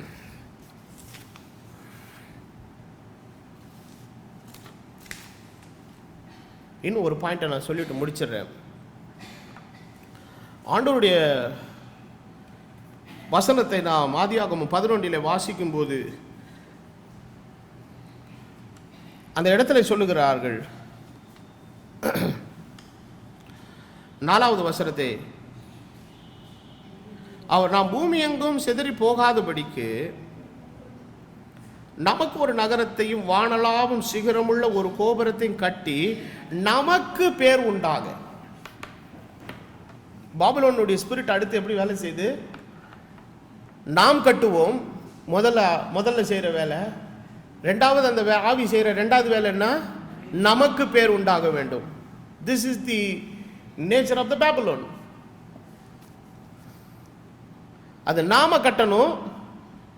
ரெண்டாவது, நாம கட்டுறதுல யாருக்கு பெயர் உண்டாகணும், நமக்கு பெயர் உண்டாக வேண்டும். அப்போ ஆண்டவர் தமது ஜனத்தை தெரிந்து கொள்ளும் போது அவர் தெரிந்து கொண்டதனுடைய நோக்கம் என்னது என்பதை குறித்து உபாகமத்தின் புஸ்தகம் 12வது அதிகாரம் 5வது வசனத்தில் வாசிக்கிறோம். உங்கள் தேவனாகிய கர்த்தர் தமது நாமம் விளங்கும்படி உங்கள் சகல கோத்திரங்களிலும் தெரிந்து கொள்ளும் ஸ்தானமாகிய அவருடைய வாசஸ்தலத்தை நாடி அங்கே போய். ஆண்டவர் எருசலேமை குறித்து சொல்லும்போது சொல்கிறார், என்னுடைய நாமம் விளங்கும் ஸ்தானம். ஆண்டவர் சொல்லுகிறார், இந்த ஜனத்தை நான் எனக்கென்று ஏற்படுத்தினேன், இவர்கள் என்னுடைய துதியை. அப்ப நாம மகிமைப்படுத்த வேண்டியது நம்முடைய பெயரே அல்ல, நம்முடைய பிராண்டே அல்ல. யோவான் சொல்லுகிறான், இயேசுவுக்கே ஞானஸ்நானம் கொடுத்தவன் என்ன சொல்றான், அவர் பெருக வேண்டும், நான் சிறுக வேண்டும். அவருடைய பாதரட்சியின் வாரை அவிழ்க்கிறது கூட என்ன உள்ளவன் அல்ல, பாத்திரவான் அல்ல. அப்போ இன்றைக்கு அநேக ஊழியங்கள், இந்த பாபிலோனுடைய நேச்சர் என்னன்னா, இது எப்பவுமே என்ன பண்ணணும்னா தனக்கு ஏதாவது ஒரு பெயரை என்ன பண்ணணுங்க. அப்போஸ்தலனாகிய பவுல் சொல்லும்போது சொல்லுகிறார், நான் அதிகமாய் பிரயாசப்பட்டவன், மற்ற எல்லாரிலும் அதிகமாய் பிரயாசப்பட்டவன். அப்போ அதிகமாக பிரயாசப்பட்ட அவன் செய்த கிரியைகள் எல்லாவற்றையும் நீங்கள் பார்த்தீங்கன்னா, அவன் ரொம்ப எளிமையாக சொல்லிட்டு போகிறேன், ஏதோ என்னால் முடிஞ்சதை நான் செஞ்சேன்ப்பா. அப்போல்லோ தன்னால் முடிஞ்சதை செஞ்சான், ஆனால் இறுதியில் எல்லாவற்றையும் செய்தது யார் தான், கர்த்தர் தான். கர்த்தருடைய நாமத்துக்கு என்ன உண்டாவதாக, மகிமை உண்டாவதாக. அதனால தான் வேதத்தில் அவன் எழுதுகிறார், வார்த்தையினாலாவது கிரியையினாலாவது நீங்கள் எதை செய்தாலும் அவை எல்லாவற்றையும் கர்த்தராகிய இயேசு கிறிஸ்துவின் நாமத்தினாலே செய்து. அப்போ இன்றைக்கு ஊழியங்கள் எல்லாம் என்ன விதமான ஒரு நேச்சரில் இயங்குதுன்னா, தங்களுடைய பிராண்டாக இன்னைக்கு தேவனுடைய சபை இன்னைக்கு என்ன செய்யணும், மாற்றணும். தங்களுக்கு எல்லா இடங்களிலேயும், ஊர்களிலே, தேசங்களிலேயும் அவங்களுடைய அந்த டைட்டில் பிராண்டுக்கு கீழே ஒரு கூட்டம் ஜனம் இருக்குதுங்கிறது உலகம் காணணும். இதனுடைய நோக்கம் என்னன்னா, தனக்கு என்ன உண்டாகும்படி, பெயர் உண்டாகும்படி. அப்போ இன்றைக்கு இருக்கிற தனித்துவமான நிலையிலே தேவனுடைய வசனத்தை தேவனுடைய வசனத்தை பிரசங்கிக்கும்படி கர்த்தரால் அழைக்கப்பட்டிருக்கிற ஊழியக்காரர்களுக்கு கூட இன்றைக்கு கர்த்தரை சார்ந்து கர்த்தருக்காக நின்று கர்த்தருடைய சித்தத்தை செய்யணுங்கிற நிலை இல்லை. அவங்களுக்கும் ஏதாவது ஒரு பிராண்டுக்கு கீழே போய் என்ன செய்யணும், இருக்கணும். அவர் போய் உடனே அந்த தலைமை ஐயாவை போய் பார்ப்பார். பார்த்த உடனே ஐயா நான் உங்கள் இதில் வந்து சேர்ந்துறியாப்பா, இது ஒரு நிமிஷம் இருன்னு சொல்லி ஒரு டிராவிலேருந்து ஒரு அப்ளிகேஷன் ஒன்று எடுத்து கொடுப்பார். ஃபோட்டோ கிட்டெல்லாம் ஒட்டி எல்லாம் கையெழுத்து போட்டு முடித்ததுக்கப்புறம் அவர் பைலா ஒன்று எடுத்து கொடுப்பார். சொல்லுவார், அடுத்த மாதத்துலேருந்து தசம பாகத்தை எண்ணி கரெக்டாக கொண்டாந்து எங்கே கொண்டு வந்து கொடுத்துட்டு போயிரு, தலைமை சபைக்கு கொடுத்துரு, இல்லைன்னா நீ அக்கௌண்ட்டில் போட்டுரு. அப்போ தான் மண்டையை சொறிவாங்க. ஆஹா, சுற்றி எங்கடா கை வச்சுட்டாங்க, நம்ம ஜோப்பில் என்ன செஞ்சாச்சு, இப்போது கையை வச்சாச்சு. இப்போ இந்த ஸ்தாபனங்களை உருவாக்குறது. இப்போ நான் கேட்குறேன், நீ ஒரு மனுஷனை ஒருத்தன் உன்னை பார்க்க வந்திருக்கிறான், நீ உன்னை தலைமை போதகன்னு அழைச்சிக்கிற, நீ ஒரு அப்ளிகேஷனை கொடுத்து ஃபோட்டோ ஒட்டிட்டு அவனை நீ கையெழுத்து போட்டுச்சு. நான் கேட்குறேன், நீ அந்த ஊழியத்துக்கும் ஊழியக்காரனுக்கு தலைமை போதகர் என்று உன்னை அழைத்து கொள்கிறதுக்கு அந்த ஊழியத்துக்காக நீ என்ன பிரயாசப்பட்ட? நீ what kind of effort you took? அப்போஸ்தலனாகிய பவுல் சொல்கிற ஒரு வசனத்தை நான் உங்களுக்கு வாசித்து காட்டுறேன். அவங்கெல்லாம் அந்த காலத்தில் எப்படி ஊழியம் செஞ்ச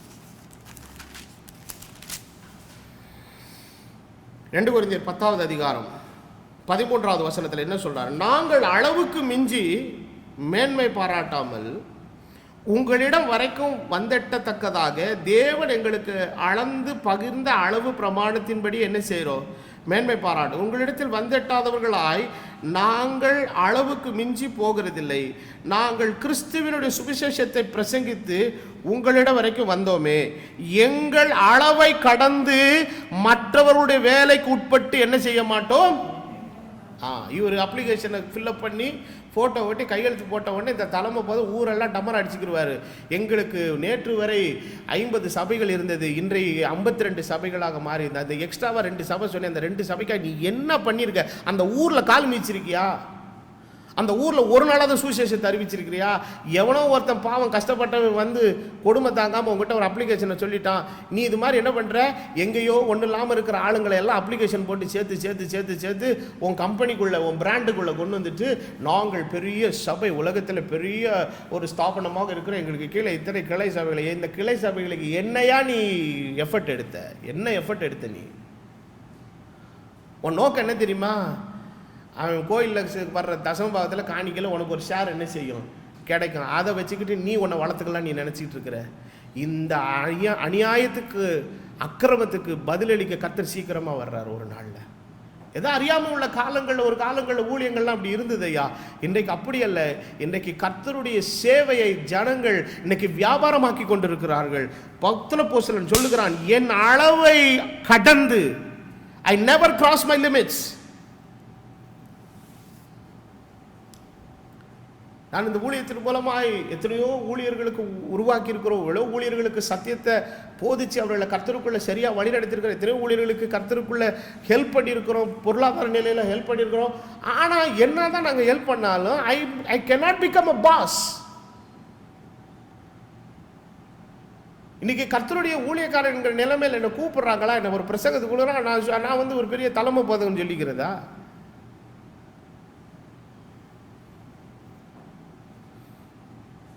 யாராவது ஒருத்தர் போய் எங்கேயாவது கஷ்டப்பட்டு என்னத்தையாவது ஒன்று பண்ணுவாங்க, உடனே இது இங்கே உட்காந்துக்கிட்டு என்ன சொல்கிறது, எங்களுக்கு அங்கே கிளை சபை இருக்கிறது, எங்களுக்கு ஜப்பானில் கிளை சபை இருக்கிறது, எங்களுக்கு வந்து அமெரிக்காவில், ஏன் காபூலில் இல்லை, ஏன் பாகிஸ்தானில் இல்லை, ஏன் ஈரானில் இல்லை, ஈராக்கில் இல்லை?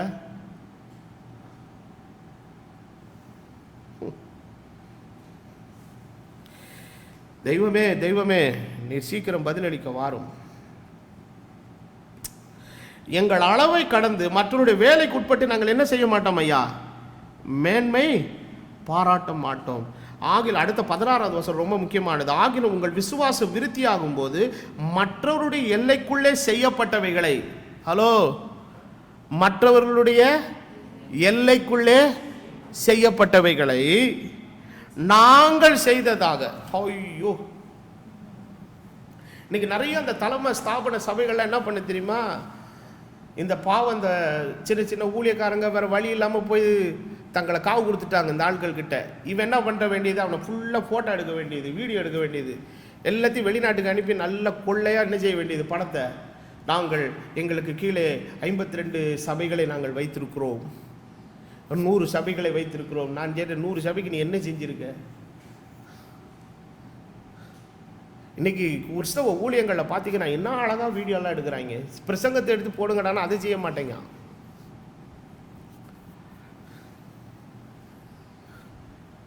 இப்போ பாருங்கள், இந்த சபையில் இப்போ இந்த இதில் வந்து இப்போ நான் பிரசங்கம் பண்ணிக்கிட்டு இருக்கிற ஆன்லைனில் எதுக்கு 5 பேர் தான் உட்காந்துருக்கிறீங்க? என் மனைவி, பிள்ளைகள், எங்கள் அம்மா, அக்கா, இவங்க தான் உட்காந்துருக்கிறீங்க. இப்போ நான் முன்னாடி நின்று அடிச்சிருக்கிற வீடியோவை பார்த்தீங்கன்னா என்னமோ 1,00,000 பேருக்கு பேசுகிற மாதிரி இருக்கும். இதை ஒரு வீடியோகிராஃபர்கிட்ட கொடுத்தீங்கன்னா என்ன பண்ணுவான் தெரியுமா? மிக்சிங் பண்ணி கொடுத்துருவான். 1,00,000 பேருக்கு பேசுகிற மாதிரி அனுப்பி அமெரிக்காவுக்கு அனுப்பிச்ச உடனே ஜானி பிரதர் 1,00,000 பேருக்கு இந்த வார்த்தையில் கர்த்தருடைய வார்த்தையை அறிவிச்சார்ன உடனே அங்கேருந்து அவன் எங்காவது ஏதாவது அனுப்புவானா? நான் சொல்கிற இப்படி அநியாயமும் அக்கிரமும் செய்து பொழப்பு நடத்துறதுக்கு வேற ஏதாவது வேலை செஞ்சுட்டு போகலாயா? வேற ஏதாவது வேலை செஞ்சுட்டு போகலாம். கர்த்தருடைய வேலையை இன்னைக்கு உன்னுடைய வயிற்று பழப்பாக மாற்றி இருக்கிற ஏமாற்று ஊழியக்காரனை நீ மனம் திரும்பு. எத்தனை ஏழைகளை, ஏழை ஊழியர்களை, ஊழியங்களையும் ஃபோட்டோ காட்டி உன் வயிற்றை நீ நிரப்பிக்கிட்டு இருப்ப. நீ உனக்கு அவங்க நம்பி உங்ககிட்ட கொடுத்த காசு எல்லாத்தையும் அவங்க கிட்ட கொண்டு போய் சேர்த்தியா? கர்த்தர் எல்லாவற்றையும் குறித்து ஒரு நாள் காலில் கணக்கு கேட்பார். காரணம், இத்தனையும் செய்கிறது எதுக்காகனா கர்த்தருடைய நாமத்துக்காக அல்ல, நீ உன்னுடைய பெயர் விளங்கும்படி, உன்னுடைய பிராண்டை நீ பப்ளிசிட்டி பண்ணும்படி செய்திருக்கிறாய். நீ இருப்பது தேவ ஆவினால் அல்ல. You are under the spirit of Babylon. Come out of it in the name of Jesus. ஒரு வசனத்தை நான் வாசிக்கிறேன் எபிரேயர்கள் நிருபத்தில். சிலருக்கு இந்த மாதிரி பிரசங்கள்லாம் கொஞ்சம் கஷ்டமாக தான் இருக்கும். நமக்கு அதை பற்றி பிரச்சனை இல்லை. எபிரேயருக்கு எழுதின நிருபம் 6வது அதிகாரத்தில் அப்போஸ்தலன் சொல்லுகிற ஒரு வசனத்தை நம்ம வாசிப்போம். எபிரேயர் 6:10 என்ன சொல்லுகிறதனால், ஏனென்றால் உங்கள் கிரியையையும் நீங்கள் பரிசுத்தவான்களுக்கு செய்கிறதினாலும்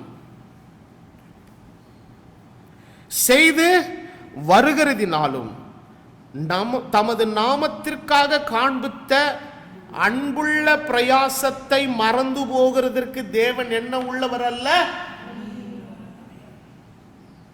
இப்படிதான் செய்யணும். அதான் ஆண்டவர் சொன்னார், உன் வலது கை செய்யறது எதுக்கு தெரிய வேணான்னாரு, இடது கைக்கு தெரிய வேணான்னாரு. இன்னைக்கு பார்த்தீங்கன்னா எல்லாரும் நிதி உதவியெல்லாம் செய்யும்போது அப்படியே வந்துட்டு ஒரு அரிசி மூட்டையை ஏதாவது கொடுத்துட்டு ஃபோட்டோ போடுவாங்க. ஏன்னா சேனலில் வரணும். இதே பாலிசியை நம்மளும் ஃபாலோ பண்ணுறான். நாங்கள் ஏதோ கொடுத்தோம் பாருங்க, கொடுக்குறோம் பாருங்க. தமக்கு பேர் உண்டாகும்படி நாம் கட்டுவோம். 2வது நமக்கு பேர் உண்டாகும்படி. கர்த்தருடைய வசனம் சொல்லுகிறது, நான் என் நாமம் விளங்கும்படி தெரிந்து கொண்ட ஸ்தானம். இதை நிறைய பேர் படிக்கும்போது என் நாமம் விளங்கும்படி தெரிந்து கொண்ட ஸ்தானம் படிப்பாங்க. இல்லை, அந்த வசனத்தை யாத்ராகமத்தில் கரெக்டாக வாசிக்கணும். நான் என் நாமத்தை விளங்கு பண்ணும்படி தெரிந்து கொண்ட ஸ்தானம். அப்போது I will record my name. அப்போது ஆண்டவர் தமது நாமத்தை மகிமைப்படுத்துறதுக்குன்னு கர்த்தர் ஒரு சில இடங்களை என்ன செஞ்சுருக்கிறாருங்க, தெரிந்து கொண்டார். அந்த நாட்களிலே கர்த்தர் தெரிந்து கொண்ட ஒரு இடம் அதுதான்.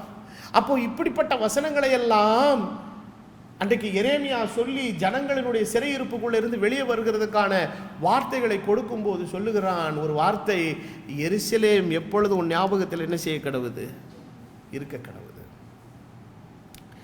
இந்த காலவேளையிலே தேவனுடைய வசனத்தை கேட்டுக்கொண்டிருக்கிற அருமையான தேவனுடைய பிள்ளைகளே, இன்னைக்கு பாபிலோனுடைய ஆதிக்கம் இன்றைக்கு தேவனுடைய சபைகளுக்குள்ளே விதமாய் கிரியை செய்கிறது. அவரவர்கள் தங்கள் ஸ்தாபனங்களையும் ஸ்தாபனத்தினுடைய தலைமை அலுவலக கட்டிடங்களையும் பெரிதாக கட்டி அமைத்து கொண்டு தங்களுக்கு பின்னால் எத்தனை மனிதர்கள் மக்கள் இருக்கிறார்கள், எவ்வளவு ப்ராப்பர்ட்டிஸ் இருக்கிறது, தங்களுக்கு கீழே எவ்வளவு காரியங்கள் இருக்கிறது என்கிறதை அடையாளப்படுத்தி தாங்கள் தான் எல்லாவற்றிலும் பெரியவர்கள் என்கிறதை அவர்கள் பண்ணுகிறதற்காக அவர்கள் எல்லா காரியங்களும் இன்றைக்கி செய்து கொண்டிருக்கிறார்கள்.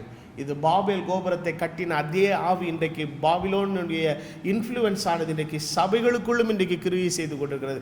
இந்த பாபேல் தான் இன்றைக்கு பாபிலோனாக மாறினது. அதனுடைய நோக்கமே என்னன்னா தேவ சித்தத்துக்கு எப்பப்போ என்ன செய்யறதுங்க, முரண்பாடாக செய்கிறது. அடிப்படை என்னவென்றால் நாம் கட்டுவோம். ஆனால் கர்த்தர் சொல்லுகிறார், நாம் கட்டுவோன்னே நீ சொல்லாத, நான் கட்டுவேன், நான் என்னுடைய சபையை கட்டுவேன். பாதாளத்தினுடைய வாசல்கள் அதை என்ன செய்யறதில்லை, மேற்கொள்ளுகிறதில்லை. அடுத்தது அவர் சொல்லுகிறார், என்னுடைய நாமம் விளங்கும்படி, என்னுடைய நாமம் விளங்கும். அப்போ இந்த நாட்களிலே கர்த்தர் எந்த ஒரு காரியத்தை அவர் செய்தாலும் தமது நாமம் விளங்கும்படி தான் தேவன் எல்லாவற்றையும் என்ன செய்திருக்கிறார், வைத்திருக்கிறார். அப்போ இப்படிப்பட்ட ஒரு சூழ்நிலை நடுவிலே இன்றைக்கு இந்த நிலையை விட்டு தான் கர்த்தர் சொல்லுகிறார், நீங்கள் அவர்கள் நடுவே இருந்து புறப்பட்டு பிரிந்து போய் அசுத்தமானதை என்ன செய்யாதிருங்கள், தொடாதிருங்கள், அப்பொழுது நான் உங்களை என்ன செய்து ஏற்றுக்கொண்டு. அப்போ இன்றைக்கு இது மாதிரி உள்ள ஒரு சிஸ்டத்துக்குள்ள சபை எங்க ஆரம்பிக்கும் போது அங்க தேவனுடைய ஆளுகைக்கு அங்க என்னவே கிடையாதுங்க. So it is just replacing the rulership of God, the governance of God. தேவனுடைய ஆளுகைக்கு வேற ஒரு விஷயத்தை என்னவா கொண்டு வர்றதுங்க. அப்போ தேவனுடைய சபையை மனுஷன் ஆளுறதா, தேவன் ஆளுகிறாரா? ஆனால் வேதத்தில் ஒரு வசனம் இருக்குது, ஆண்டவர் சபைக்குள்ளே ஆளுகைகளையும் என்ன செய்தார், ஏற்படுத்தினார். ஆனால் ஆளுகைகளை ஏற்படுத்தினாலும் அப்போஸ்தலனாகிய பேதுரு ஒரு நிருபத்தில் எழுதும்போது சொல்லுகிறார், மந்தையை மேய்க்கிறவர்கள் சபை எப்படி ஆளக்கூடாதா, இருமாப்பாய் ஆளாமல். நீ தான் தலைவர், நீ வச்சதான் சட்டம் அதிகாரம்லாம் நீ என்ன செய்யாத, ஆளாதப்பா. எல்லாவற்றுக்கும் மேலாக நமக்கு ஒரு பிரதான ஒரு மெய்ப்பன் ஒருவர் இருக்கிறார். அவர் கர்த்தராகிய இயேசு கிறிஸ்து. அவருடைய வழிநடத்துதலையும் அவருடைய சித்தத்தையும் அவருடைய நோக்கத்தை அறிந்து அதற்கு ஏற்றபடி தான் ஜனங்கள் என்ன செய்யணும், வழிநடத்தணும். அப்போ இன்னைக்கு உன்னுடைய மனுஷ ஆதிக்கத்தினாலே இன்னைக்கு ஜனங்களை கட்டுப்பாடு பண்ணி வித்தியாசமான போக்கிலே இன்னைக்கு கிறிஸ்தவ சமுதாயம் இயங்கிக் கொண்டிருக்கிறது. அப்போ இந்த பாபிலோனுடைய அடிமைத்தனத்திலிருந்து இன்னைக்கு விடுவிக்கப்பட்ட ஒரு கூட்டம், வேறு பிரிக்கப்பட்ட ஒரு கூட்டம், கர்த்தருடைய வசனத்தை சார்ந்திருக்கிற கூட்டம், கர்த்தரை மகிமைப்படுத்தும்படி இருக்கிற கூட்டம், கர்த்தரால் ஆளப்படுகிற கூட்டம், கர்த்தருடைய சித்தத்தை நோக்கத்தை அறிந்து அதை நிறைவேற்றுகிற ஒரு கூட்டம். இதுதான் தேவனுடைய பரிசுத்த சபை. இந்த சபை அழைத்து கொண்டு போகதான் கர்த்தராகிய இயேசு கிறிஸ்து சீக்கிரமாய் வருகிறார். ஆகவே இன்றைக்கு இந்த பாபிலோனுடைய ஆதிக்கம் இன்றைக்கு தேவனுடைய சபைக்குள்ள மிக மிக மிக மிக என்ன செய்துங்க, வேகமாய் கிரியை செய்து கொண்டிருக்கிறது. அப்போது இன்றைக்கு அந்த ஆதிக்கத்திலிருந்து நாம் தப்பித்து கொள்றதுக்கு நாம் ஆண்டவருடைய ஆளுகைக்குள்ளே நம்மளை என்ன செய்யணுங்க, வரணும். அப்போ ஆண்டவர் என்ன நமக்கு வாக்குத்தத்தம் கொடுத்துருக்கிறார், என்ன பிரதர் பண்ணுறது, நம்ம அவங்களுக்கு கீழே போனோம்னா நம்மளை என்ன பண்ணுறது. சமீபத்தில் எனக்கு தெரிந்த ஒரு நண்பர் ஐரோப்பாவிலேருந்து வந்திருந்தார். அவர் ஒரு நல்ல ஒரு சகோதரன், ஊழியர் செய்யக்கூடியவர். அவர் யூரோப்பில் ஒரு சபையை ஒன்று நடத்தணும் அப்படின்னு சொல்லி அவர் பிரயாசப்படுறாரு. அதற்காக அவர் அதை அரசாங்கத்தில் முறையாக ரிஜிஸ்டர் பண்ணி அந்த சபையினுடைய பேரில் வங்கி கணக்கெல்லாம் ஆரம்பிக்கணும்னு போய் கேட்டால் அதுக்கு அப்ரூவல் கொடுக்க மாட்டேன்றாங்க. என்னன்னு கேட்டான்னா, அவங்க நீ இப்போ பாஸ்டர்னு சொன்னால் நீ இந்த மாதிரி பைபிள் காலேஜெல்லாம் படிச்சிருக்கிறியா? அப்போது இல்லைங்க, நான் படிக்கலைங்க, நான் ஆண்டவருடைய பிள்ளை, நான் ரட்சிக்கப்பட்டிருக்கிறேன். அவனுக்கு அதெல்லாம் ஒன்றுமே புரியல. அவனுக்கு ரிலீஜியஸ் பீப்புள் அவனுக்கு ஒன்றுமே என்ன செய்யாது, அவனுக்கு அதெல்லாம் புரியாது. நீ படிச்சிருக்கியா, உனக்கு தலைமை சபை இருக்கா, உங்கள் ஹெட் ஆஃபீஸ் எங்கே இருக்குது, சர்டிஃபிகேட் என்ன செய்யறியா, வச்சிருக்கிறியா, இதுதான் கேட்பாங்களே ஒழிய அவனுக்கு ரட்சிப்பு, ஆவியானவர் பேசுகிறாரு, ஆவியானவர் கற்றுக் கொடுக்குறாரு, ஆண்டவர் சத்தியத்தை வெளிப்படுத்தினார், இந்த டெர்மினாலஜிக்கெல்லாம் அவனுக்கு என்னவே தெரியாது, சுத்தமாக அர்த்தமே தெரியாது. அப்போது அவன் என்ன சொல்கிறான், இல்லைங்க நான் ரட்சிக்கப்பட்டு நான் பார்ன் அகைன் கிறிஸ்டியன், ஒரு 30-35 வருஷமாக நான் ஆண்டவருடைய பிள்ளையாக இருக்கிறேன். கடவுள் எனக்கு வசனத்தை நல்லா தெளிவாக கொடுத்துருக்கிறாரு. என்னுடைய வசனத்தை கேட்டு நிறைய பேர் வராங்க. நாங்கள் ஒரு சபையாக தான் இருக்கிறோம். அதெல்லாம் முடியாது. நாங்கள் ஒரு விஷயத்தை சர்ச்சாக ரெக்கக்னைஸ் பண்ணணுன்னா, நாங்கள் உங்களை ஒரு சர்ச்சாக ரெக்கக்னைஸ் பண்ணணுன்னா அதற்கென்று அப்ரூவல் கொடுக்குற சில பைபிள் செமினரிஸ் இருக்குது. அதில் நீங்கள் படித்து அங்கே சர்டிஃபிகேட் வாங்கியிருந்தால் தான் நாங்கள் உங்களை சர்ச்சாக கன்சிடர் பண்ணுவோம். ஆனால் அவங்ககிட்ட போய் சேர்ந்தீங்கன்னா அம்புட்டும் பைபிளுக்கு ஆப்போசிட்டாக தான் சொல்லி தருவான். தப்பு தப்பாக தான் பிரசங்கம் பண்ணுவான். அவன் பாரம்பரியங்களையும் சம்பிரதாயங்களையும் சடங்காச்சாரங்களையும் தேவனுடைய வசனத்துக்கு விரோதமான அத்தனை காரியமும் சொல்லி தருவான். என்னை சபைன்னு அங்கீகாரம் பண்ணுறதுக்கு அவங்கள நான் 3 வருஷம் படித்து அவன் கொடுக்குற தியாலஜிக்கல் சர்டிஃபிகேட்டை வாங்கி கொண்டாந்து இவங்கிட்ட கொடுத்தாதான் இவன் எனக்கு சர்ச்சு நடத்த என்ன கொடுப்பானா, அப்ரூவல் கொடுப்பானா. இது என்ன நிலைமை? இது எங்கன்னு கேட்டிங்கன்னா இது இந்தியாவில் வேற எங்கேயே கிடையாது. இது யூரோப்பில் இன்னைக்கு இருக்கிற நிலைமை. இவர் பார்த்தாரு, இவன் சர்டிஃபிகேட்டை வச்சுலாம் இவன் என்ன சர்ச்சின்னு அப்ரூவல் பண்ணணுங்கிற அவசியமே இல்லை. உடனே என்ன பண்ணான்னா ஒரு சோஷியல் ஒர்க்காக அதை ரிஜிஸ்டர் பண்ணி அவர் சர்ச்சையை நடத்திக்கிட்டே இருக்கிறார். அப்படியே சோஷியல் ஒர்க்கையும் சேர்த்து செய்கிறார். அவ்வளோதான், முடிஞ்சு போச்சு. கர்த்தர் சொல்கிறாரு, பாதாளத்தின் வாசல்கள் அதை என்ன செய்யாது, மேற்கொள்கிறது இல்லை. இன்றைக்கி எத்தனையோ கர்த்தருடைய பரிசுத்த பான்கள், தேவனுடைய சபை மக்கள் எல்லாம் இன்றைக்கி உலகத்தில் எவ்வளோ தேசங்கள்லாம் ஒரு பெரிய கட்டடம்லாம் இல்லாமல் ஒரு சின்ன சின்ன வீடுகளில், காஃபி ஷாப்பில் இங்கெல்லாம் கூடி கர்த்தரை ஆராதித்து கர்த்தரை ஆவியோடும் உண்மையோடும் கர்த்தரை தொழுது கொள்கிறாங்க. சும்மாலாம் அங்கெல்லாம் கிடையாது. அவங்களுக்கெல்லாம் பெரிய ப்ரெஸ்டீஜியஸ் இஷ்யூலாம் கிடையாது. நான் இங்கிலாந்து தேசத்துக்கு போயிருந்தப்போ பிரிட்டிஷ் மகாராணி அட்டன் பண்ணுற சர்ச் இருக்குது, பெரிய சர்ச்சு ஒன்று இருக்குது, வெஸ்ட்மினிஸ்டர், பெரிய சர்ச்சு. அதில் வர்ற ஆளுகள்லாம் பார்த்தீங்கன்னா எல்லாம் டிப்ளமேட்ஸு, பெரிய ராஜ பரம்பரையில் உள்ளவர்கள், ராஜ குடும்பத்தில் உள்ளவர்கள், அந்த தேசத்தினுடைய அதிகாரிகள், பிரதமர்கள், இவங்கெல்லாம் தான் வருவாங்க. நான் சரி அந்த உலகம் வெஸ்ட்மினிஸ்டர் வரைக்கும் வந்த சர்ச்சு உள்ளே எப்படா உள்ளே போய் பார்க்கலான்னு கேட்டால் டிக்கெட்டு கேட்குறான், 10 பவுண்டு வேணும்னா. நான் அப்படிலாம் 10 பவுண்டு கொடுத்து நான் உள்ளே வந்து அதெல்லாம் பார்க்கணுங்கிற அவசியமே இல்லை. அந்த 10 பவுண்டு என்கிட்ட இருந்துன்னா நான் அடுத்த வேலை சாப்பாட்டுக்கு உதவும். நான் படத்தை பூரா இன்டர்நெட்டில் பார்த்துக்கிறேன்னு வெளியே வந்துட்டேன். அங்கெல்லாம் எல்லாரும் போய் மெம்பர்ஸ் எல்லாம் என்ன செய்ய முடியாதுங்க, ஆகலாம் முடியாது. அப்போது இன்றைக்கி உலகம் என்னன்னா அப்படி ஒரு மாய். அவங்களுக்கு பெரிய ஒரு பைபிள் காலேஜ் இருக்கணும், செமினரி இருக்கணும், அவங்களுக்கு சர்டிஃபிகேட் இருக்கணும். சர்டிஃபிகேட்டை கொண்டு போய் குப்பையில் ஓட்டு கொளுத்து. கர்த்தருடைய ஆவியான ஒரு மண்டையை திறந்து வசனத்தின் வெளிப்பாட்டை நீ கொடுக்கலன்னா நீ தேவனுடைய பிரசங்கத்தை நீ பண்ணவே முடியாதியா. அன்றைக்கு பத்மு தீவில் தேவனுடைய மனுஷன் போய் இருந்தப்போ எந்த பைபிள் காலேஜில் போய் நான் கர்த்தருடைய ஆவியானவர் அவன் கண்களை திறந்ததுனால 22 அதிகாரத்தை எழுதினான். பவுலப்போஸ்தலன் இத்தனைக்கு கமாலியலின் பாதத்தருகே உட்கார்ந்து எல்லாவற்றையும் கற்றறிந்த ஒரு மனுஷன். ஆனாலும் ஒருவரும் கேட்கக்கூடாத சத்தத்தை கேட்கிற அளவுக்கு 3ஆம் வானம் மட்டும் போய் அரபு தேசத்தில் உட்கார்ந்து தேவனுடைய பிரசனத்தில் டைரக்டாக ஆண்டவருடைய வசனத்தை பெற்றுக்கொண்டாயா. நான் பைபிள் செமினரிஸை கிரிட்டிசைஸ் பண்ணி சொல்லலை. நான் இன்னைக்கு Bible seminaries they can give good information, but the seminaries cannot give the revelation of God. செமினரியிலனா நான் பைபிள் செமினரியில் நீங்கள் போய் படிச்சிங்கன்னா இன்றைக்கி பிஏ, பிஎஸ்சி, எம்எஸ்சி படிக்கிற மாதிரி எல்லாத்துக்கும் ஒரு 4 செமஸ்டர் 6 செமஸ்டர் வச்சுருப்பாங்க. ஒரு 5 புக்கு இருக்கும். ஆந்த்ரோபாலஜி படிக்க சொல்லுவாங்க, கம்யூனிகேஷன் படிக்க சொல்லுவாங்க, அது படிக்க சொல்லுவாங்க, இது எல்லாம் படித்து மார்க் எழுதிட்டா நீ குவாலிஃபைடு மினிஸ்டரா? நீ ஹூ செட்? இன்றைக்கி நிறைய பேருக்கு இப்படி ஒரு எண்ணம், பைபிள் காலேஜ் படிச்சுட்டா ஊழியம் செய்யலான்னு, இன்ஜினியரிங் படிச்சுட்டா இன்ஜினியர் ஆகிடலாம், டாக்டருக்கு படித்தா டாக்டர் ஆகிடலாம், பைபிள் காலேஜ் படிச்சுட்டா ஊழியக்காரன் ஆகிடலாம். நீ ஹூ செட்? நீ பைபிள் காலேஜ் படித்தேன்னா பைபிள் படிக்கலாம். நீ பைபிள் படித்தாலாம் பைபிள் காலேஜ் படித்தாலாம் நீ ஊழியக்காரனாக. பைபிள் காலேஜ் படிச்சுட்டு நான் ஊழியம் செய்ய போகிறேன்னு இன்றைக்கி ஏகப்பட்டப்போ கிளம்பியிருக்கா. இதனால தான் இன்றைக்கி ஊழியங்கள் கெட்டு குட்டி சேவராக போயிருக்குது. இன்றைக்கி தடி எடுத்தவெல்லாம் தண்டக்காரன். காரணம் என்னவென்றால் ஊழியம் செய்ய வேண்டுமானால் தேவனுடைய அழைப்பு உனக்கு வேண்டும். Without calling you cannot do the ministry of God.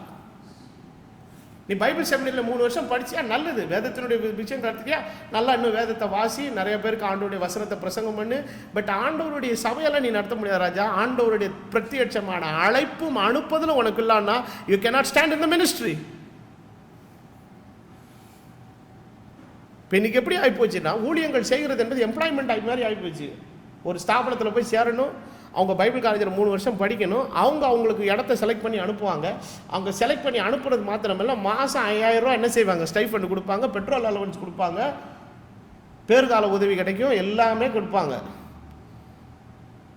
இப்போ இவன் அழைப்பை நம்பி போயிருக்கிறானா, ஸ்தாபனம் கொடுக்குற பேக்கப்பை நம்பி போயிருக்கானா?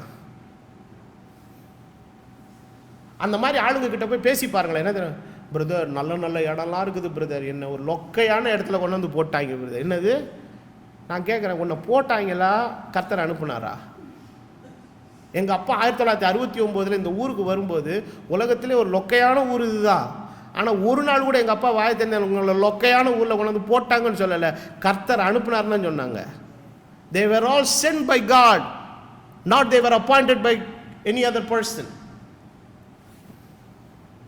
ஊழியம் என்பது யாரோ ஒருத்தர் எம்ப்ளாய்மெண்ட் மாதிரி போட்டு அனுப்பி உனக்கு மாதம் காசு சம்பளம் தரேன்னா அவன் அந்த சம்பளம் கொடுக்குற வரைக்கும் நிற்பான். என்னைக்கு ஸ்தாபனத்தால் சம்பளம் கொடுக்க முடியலையோ அதோட எது ஒழிஞ்சுது? ஊழியமும் முடிஞ்சுது. அவர் வேற ஒரு இடத்துக்கு என்ன செய்வார்? போயிடுவார். இந்த இடமே பிடிக்கல பிரதர். ஏயா நல்ல உங்கள் ஸ்தாபனத்தில் நல்ல நல்ல இடம்லாம் இருக்குது, அங்கே அங்கெல்லாம் எங்களை போட மாட்டாங்க. அவங்க மாமன் மச்சான் சித்தப்பேன் பெரியப்பேன் அவனை தான் கொண்டு போய் என்ன செய்கிறாங்க? அவங்க சொந்தக்கார வகையறாக்களாக கொண்டாந்து நல்ல நல்ல இடமா போடுறாங்க பிரதர். தண்ணி இல்லாத காடு, தண்ணி இல்லாத சோறு தண்ணி இல்லாத இடத்துல தான் எங்களை மாதிரி ஆட்களை போடுறாங்க. இதுலேயும் பாலிடிக்ஸ் பண்ணுறான் நம்மால். ஸ்தாபனத்தில் ஒரு 60 சபை இருந்ததுன்னா நல்ல ஹைதராபாடு, பெங்களூரு, மெட்ராஸுக்கெல்லாம் பார்த்தீங்கன்னா மாமே மச்சன் சித்தப்பேன் பெரியப்பேன் இவன் தான் இருப்பான் ஊழியக்காரனா. தண்ணியே இல்லாத காடுகள் இருக்கும், சில ஊர்கள் கடப்பா வரங்கள் இந்த மாதிரி இடங்கள்லாம் இருக்கும். அங்கெல்லாம் எவனா பார்த்தீங்கன்னா எவனா பண்ணாத எவனா ஒருத்தன் வந்து சிக்குவான். டேய் நீ போடா, கர்த்தர் ஒன்று அங்கே போக சொல்ல. இதில் வேற கர்த்தரை வேற சேர்த்துக்கிடுவான். வேணும் கர்த்தர் ஒன்று போக சொல்கிறாரா? அவன் வாரமெல்லாம் உட்காந்து அழுதுகிட்டு இருப்பான், என்ன கொண்டாந்து இந்த தண்ணி இல்லாத காட்டில் போட்டு கொள்றாங்களே அப்படின்னு. ஐயா, ஊழியம் என்பது நாம கட்டுவதல்ல. நீ கட்டினால் நீ கட்டுவது ஊழியம் அல்ல, நீ கட்டுவது பாபேல் கோபுரம். அது இந்த நாட்களிலே தேவனுடைய வார்த்தைக்குள்ளே நாம் திரும்பி வருவோம். இன்றைக்கு பாபிலோனுடைய இன்ஃப்ளூயன்ஸ் எவ்விதமாய் தேவனுடைய சபையை கெடுத்து கொண்டிருக்கிறது. கர்த்தர் சொல்லுகிறார், நீ அவர்கள் நடுவே இருந்து புறப்பட்டு பிரித்து போ, அசுத்தமானதை தொடாதிரு. கர்த்தருடைய கிருபையும் ஆசீர்வாதம் உங்களோடு கூட இருப்பதாக. இந்த செய்தியினுடைய அடுத்த பாகத்தை நாளைய தினத்தில் உங்களோடு கூட பகிர்ந்து கொள்கிறேன். கர்த்தருடைய ஆசீர்வாதம் உங்கள் அனைவரோடு கூட இருப்பதாக.